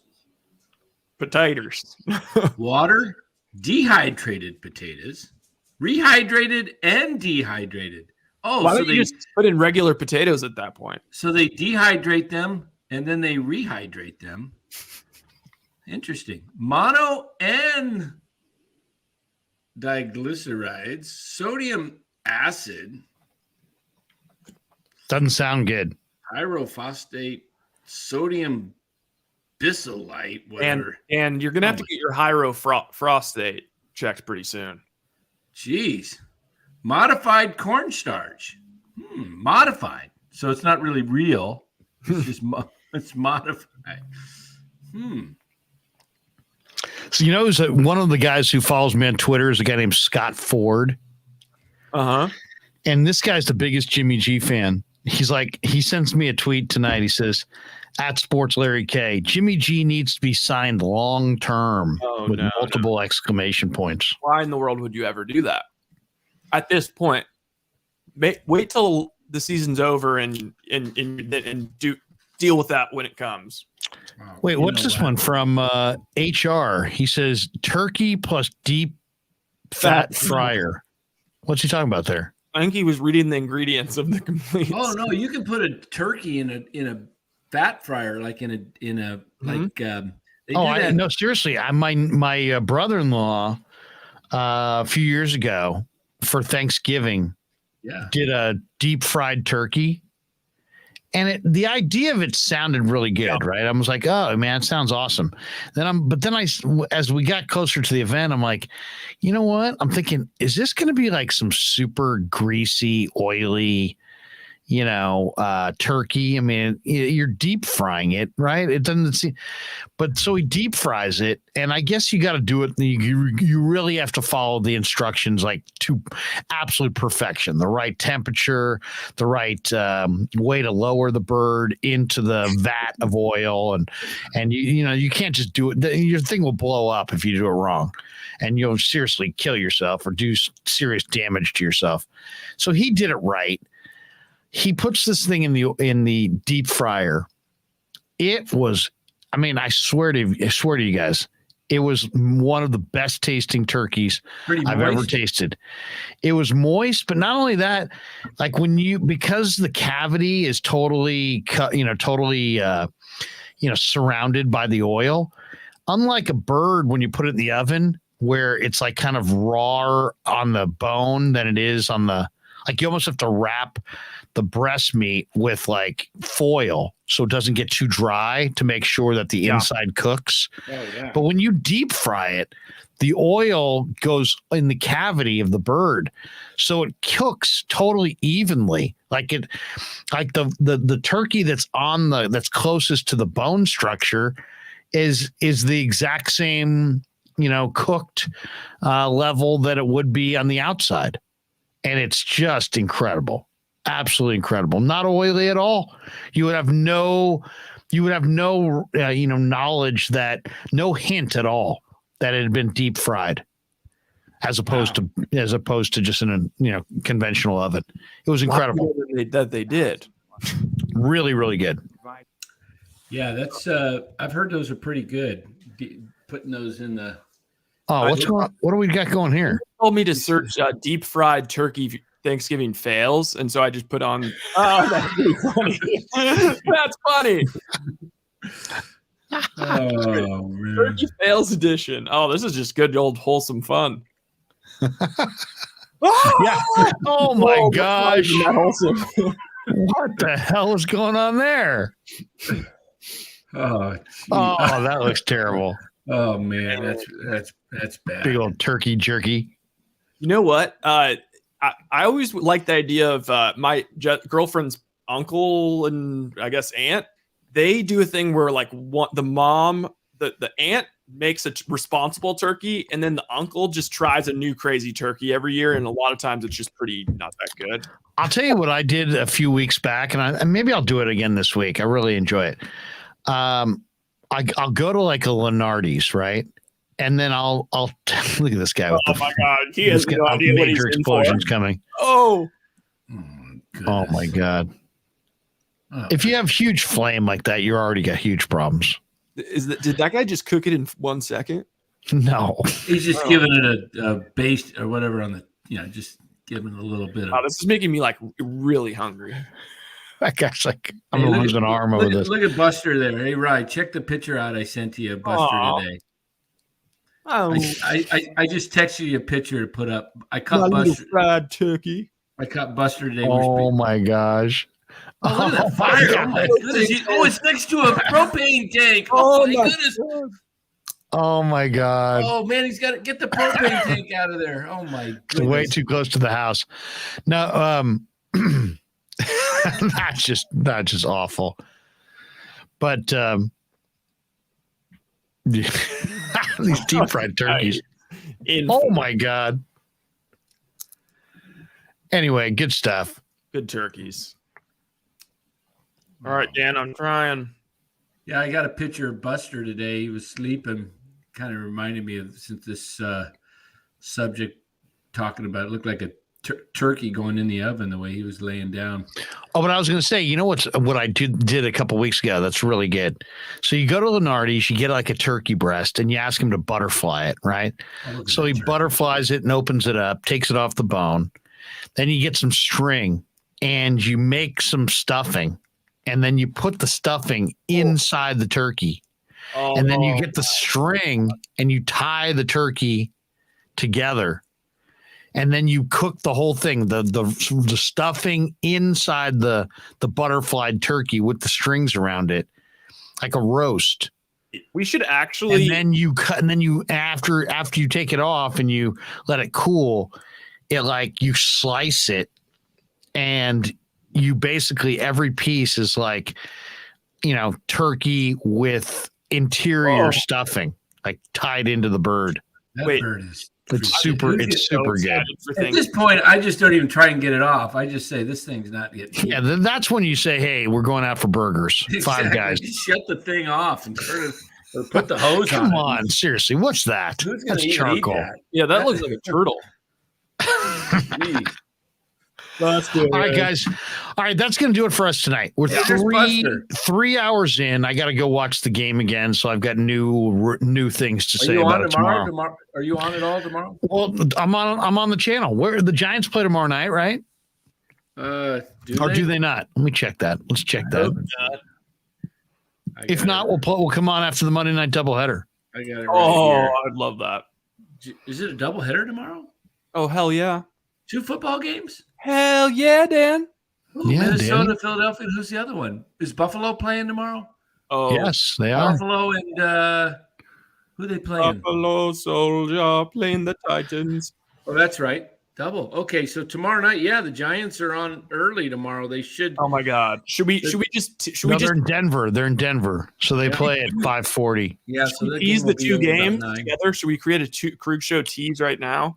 So what we'll do is the Monday night football games they're not staggered, right? Yeah, they're it's both at the same time and 5:30 or something like that. Oh, so they are staggered a little bit. It's kind of like March Madness staggering. What channels are they on? ESPN and ABC. ESPN. My wager of the night is give me Buffalo minus the 6-point tees. Give me Buffalo -4 at home against the Titans, and I'll take the Vikings, and I'll throw 6 on that side. So I'll take Vikings plus 8.5 in Philly, and I think there's a decent chance Vikings on the money line might actually be a winner. And then I'll take Bills minus the 4 against the Titans. There's my 2-teamer tomorrow night. And so anyway, all those games start right around 5. I'm thinking tomorrow night, right around 8:30, we'll do a live stream, a little post, and then we'll play the rest of our videos from earlier in the week. We'll talk a lot more about the reaction to the Niner loss, or to the Niner win and the loss of Trey Lance, and I'm sure there'll be people roasting Shanahan and the Niners, and we'll play some of that audio. And we should just have a good old time. We'll do that. Maybe Ryan and I might do a live stream earlier in the day on the Niners of some kind if I feel the need. I will be on tomorrow on Grant Cohn's channel, breaking it down with him. I'm not sure exactly what time. It'll be in the morning. And I'm doing a couple other radio hits tomorrow, out of town radio hits. But check us out tomorrow night on the channel. But we're 3 hours and 3 minutes into the live stream, over 200 people still in the room. Right. Put that up real quick, that text. It's good. This is a funny, rather than me read it. What is that? Is that a goat? That's Buster. That's Buster laying down, taking a nap. He's got his mouth like a open. Goat. Yeah, it's kind of, he's just, he likes to lay on his back. But this is that bet today. Oh, you're going to make me read this, Stan? No, post it.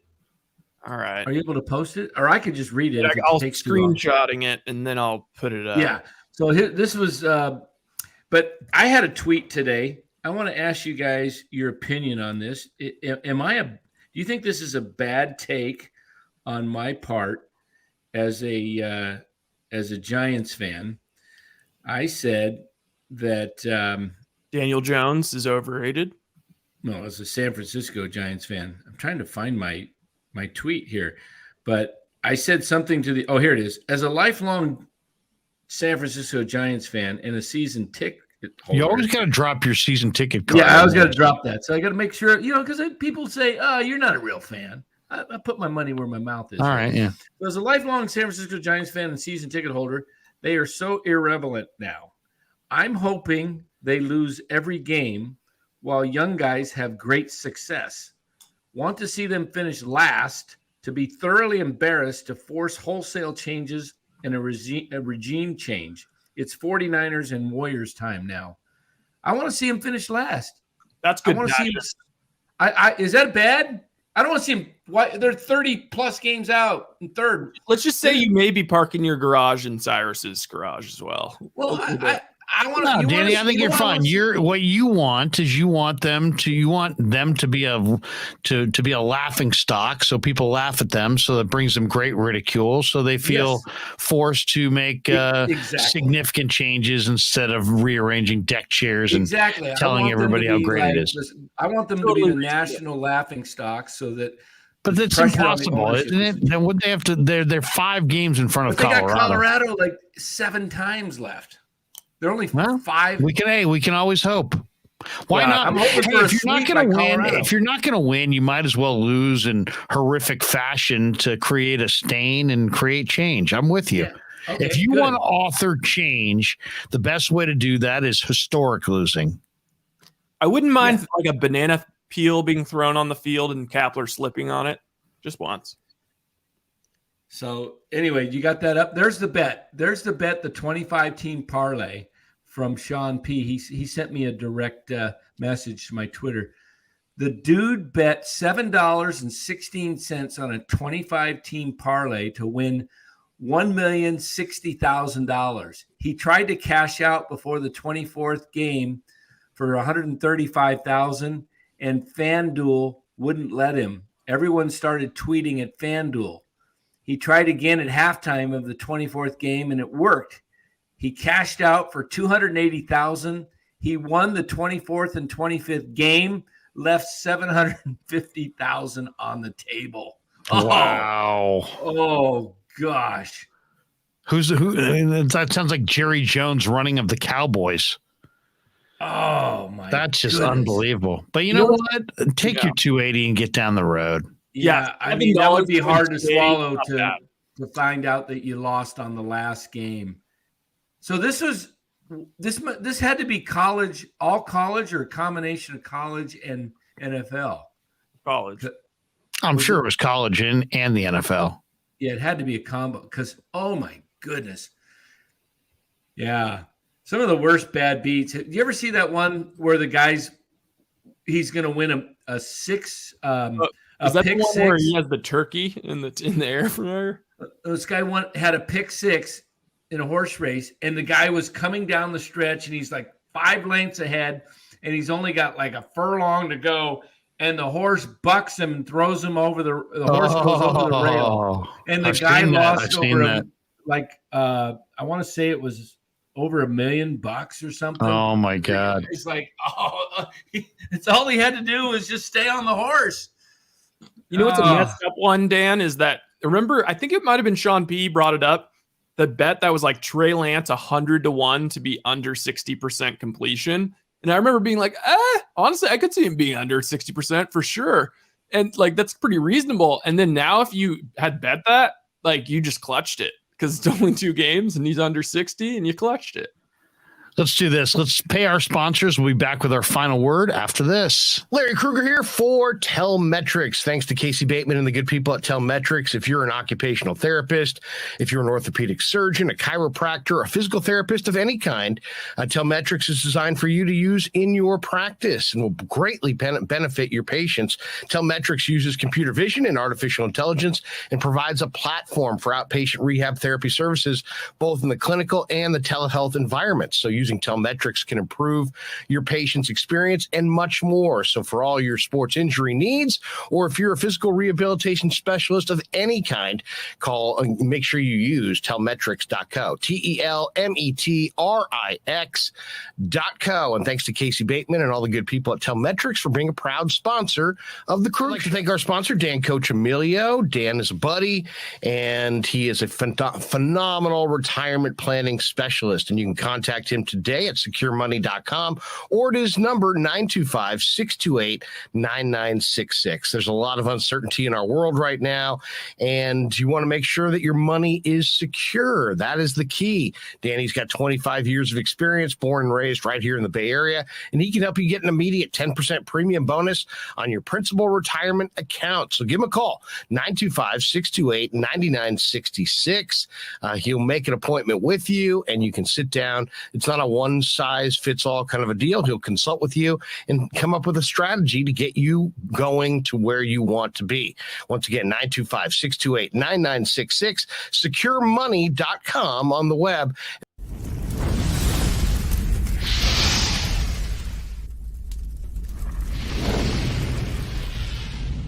We grew up with a Sunday dinner. That means no matter how busy you were, no matter where the hell you were, you came to dinner on a Sunday night. Yeah, Sunday dinner without sausage, it's like a church without God. You know, how can you go to church if you don't believe in God? You know, and along with the sausage also became the discussions. That was discussion night. You know, it wasn't a typical family that you sit there and you're quiet, you know, and you don't talk with a mouthful. Oh no, man. Italians talk when they're eating. Italians even talk when they're sleeping. And definitely we talk with our hands. So if we can't express it through our mouth, through our lips, we express it with our hands. So, and that's what sausage is, really. It's an expression, you know, that life is good.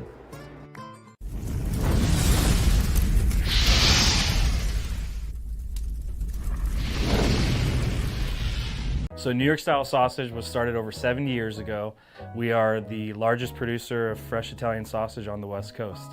What makes our sausage in New York Style is really the recipe came from back east, from New York, you know, from Connecticut.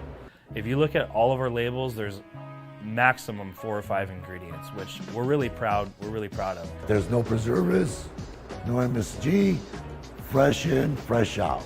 The pork comes in fresh, goes out fresh. There's never any freezing throughout the process. We've always used fine quality cuts. We're never gonna deter from that. It's one of the reasons why our sausage is so good. I guarantee you put our sausage up against anybody else's from a flavor standpoint, no one will beat it, hands down. Hey, do yourself a favor and do me a favor. Go buy a package of the New York Style Italian sausage. Guaranteed you will love it, guaranteed.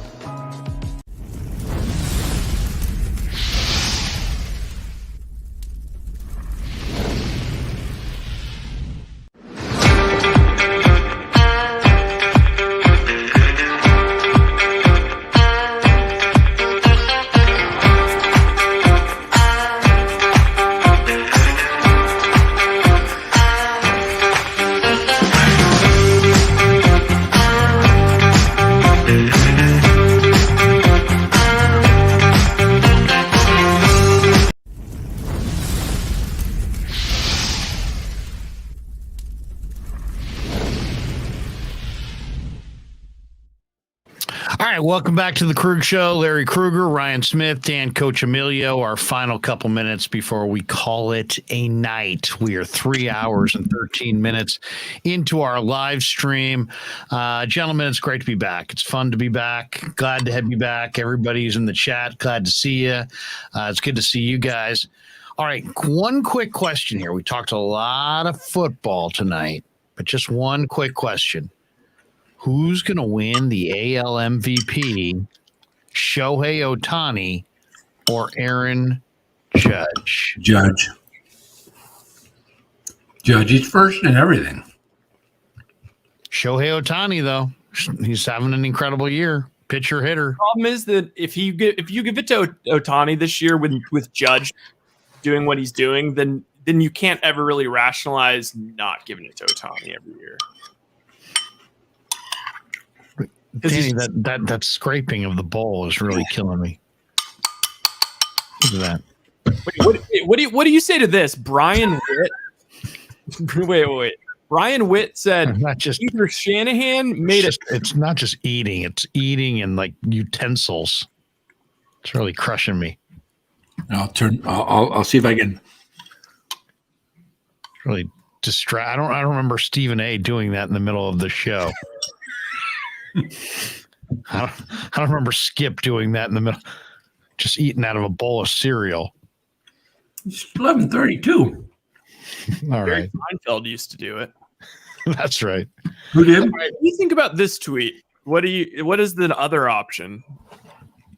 All right, Brian Witt tweets out. He says either Shanahan A made a terrible decision in trading up for and drafting Trey Lance. B isn't smart enough to figure out how to use him. C stinks at developing quarterbacks. D all of the above. I would say I'm gonna go B. No, I'd say like there's definitely another one. Like I think it's like E. Like Trey doesn't get injured and just slowly progresses this year, and they win 10 games, 11 games, and win a playoff game. And Trey looks much better, and you have a pretty promising coming into next year.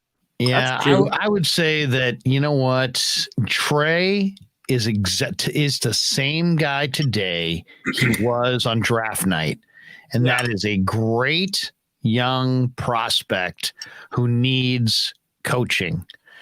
And Shanahan called his own bluff because Shanahan is a proven play caller. He's a proven generator of points. But is he a proven quarterback coach? Is he proven is he proven that he can develop young quarterbacks? You know what I think, though, guys? I don't think he's proven in that category. And he's basically now set up a situation where it's not okay for him just to be a great play caller. He has to be able to bring this young quarterback from point A to point B. And we're going to find out if he can do it. He's never done it before. He's smart, and he knows the game.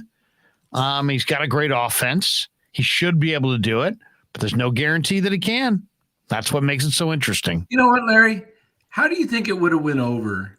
And this is where I think they blew it. How would it have gone if they said, we're going with Jimmy after last year.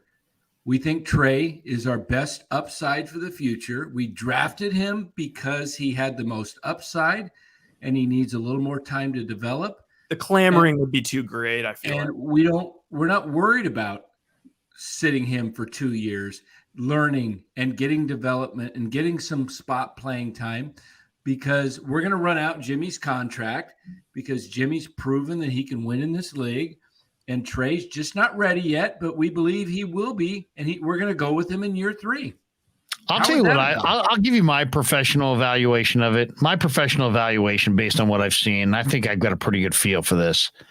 I feel better today than I did on draft day that Trey Lance is going to be a very good NFL quarterback someday. But based on what I've seen, odds are that's not this year. That's what I would say. Yeah, I really believe Trey's going to get there. Why? I do too. Football's important to him. He's a conscientious, hardworking kid. He's incredibly athletic. He's smart enough. He wants it enough. He's got all of the traits to get it done. I believe he will get it done. But if you said to me, would you bet everything that you own that he gets it done this year? No, I would not. And if you said to me, estimate how long it will take before he gets it done, I would say 3 years. Check back in 3 years. I told you guys that we had Vicky said he missed you guys. Happy you're back. I told you there was another Vicky. I thought there was 2 Vickies. Oh, there's a kitty. There's Vicky Boone and Vicky Pellich. It's Vicky Pellich that is in our fantasy league, and I got Pellich today. Yeah, well, you got pelliched. You've been pelliched before. You'll be pelliched again. Yeah, I might have to play her again the way the league goes. I think we come back again and play the first 1 or 2 weeks at the end and like week. Maybe in the playoffs, but I doubt you'll qualify. I was looking at the schedule. I don't know if what was that? I said only for the playoffs, but I doubt you'll qualify. It's a 12. How many teams make the playoffs? 8? Half of 12. So how much is that? 6? That's 6, Larry. 6. Okay. SecureMoney.com on the web. Yeah, exactly. I can do math. Okay. I may not have. Quick. What's half of 6? 3. Quick. What's half of 3? 1.5. Oh, look at you. Look at you. You can do. Danny can be here all night, ladies and gentlemen, all night long. He's got this. Quick, Larry, what's half of 1.5? 3/4. Hey, there you go. Yeah. All right. On that note, all right, guys, good stuff. Thanks to everybody in the chat. Thanks to great work today, Rye, at the stadium. Danny, good to see you again. We're back, baby. We're back. Tomorrow night. We'll be back with more tomorrow night on the Krueg Show. Yeah, never met a man I've been scared of. Careful, you gon' get exactly what you asked for. Careful, whatever you bring me getting handled. I answer to no one, I don't need to hassle. Yeah, we ain't never fall back.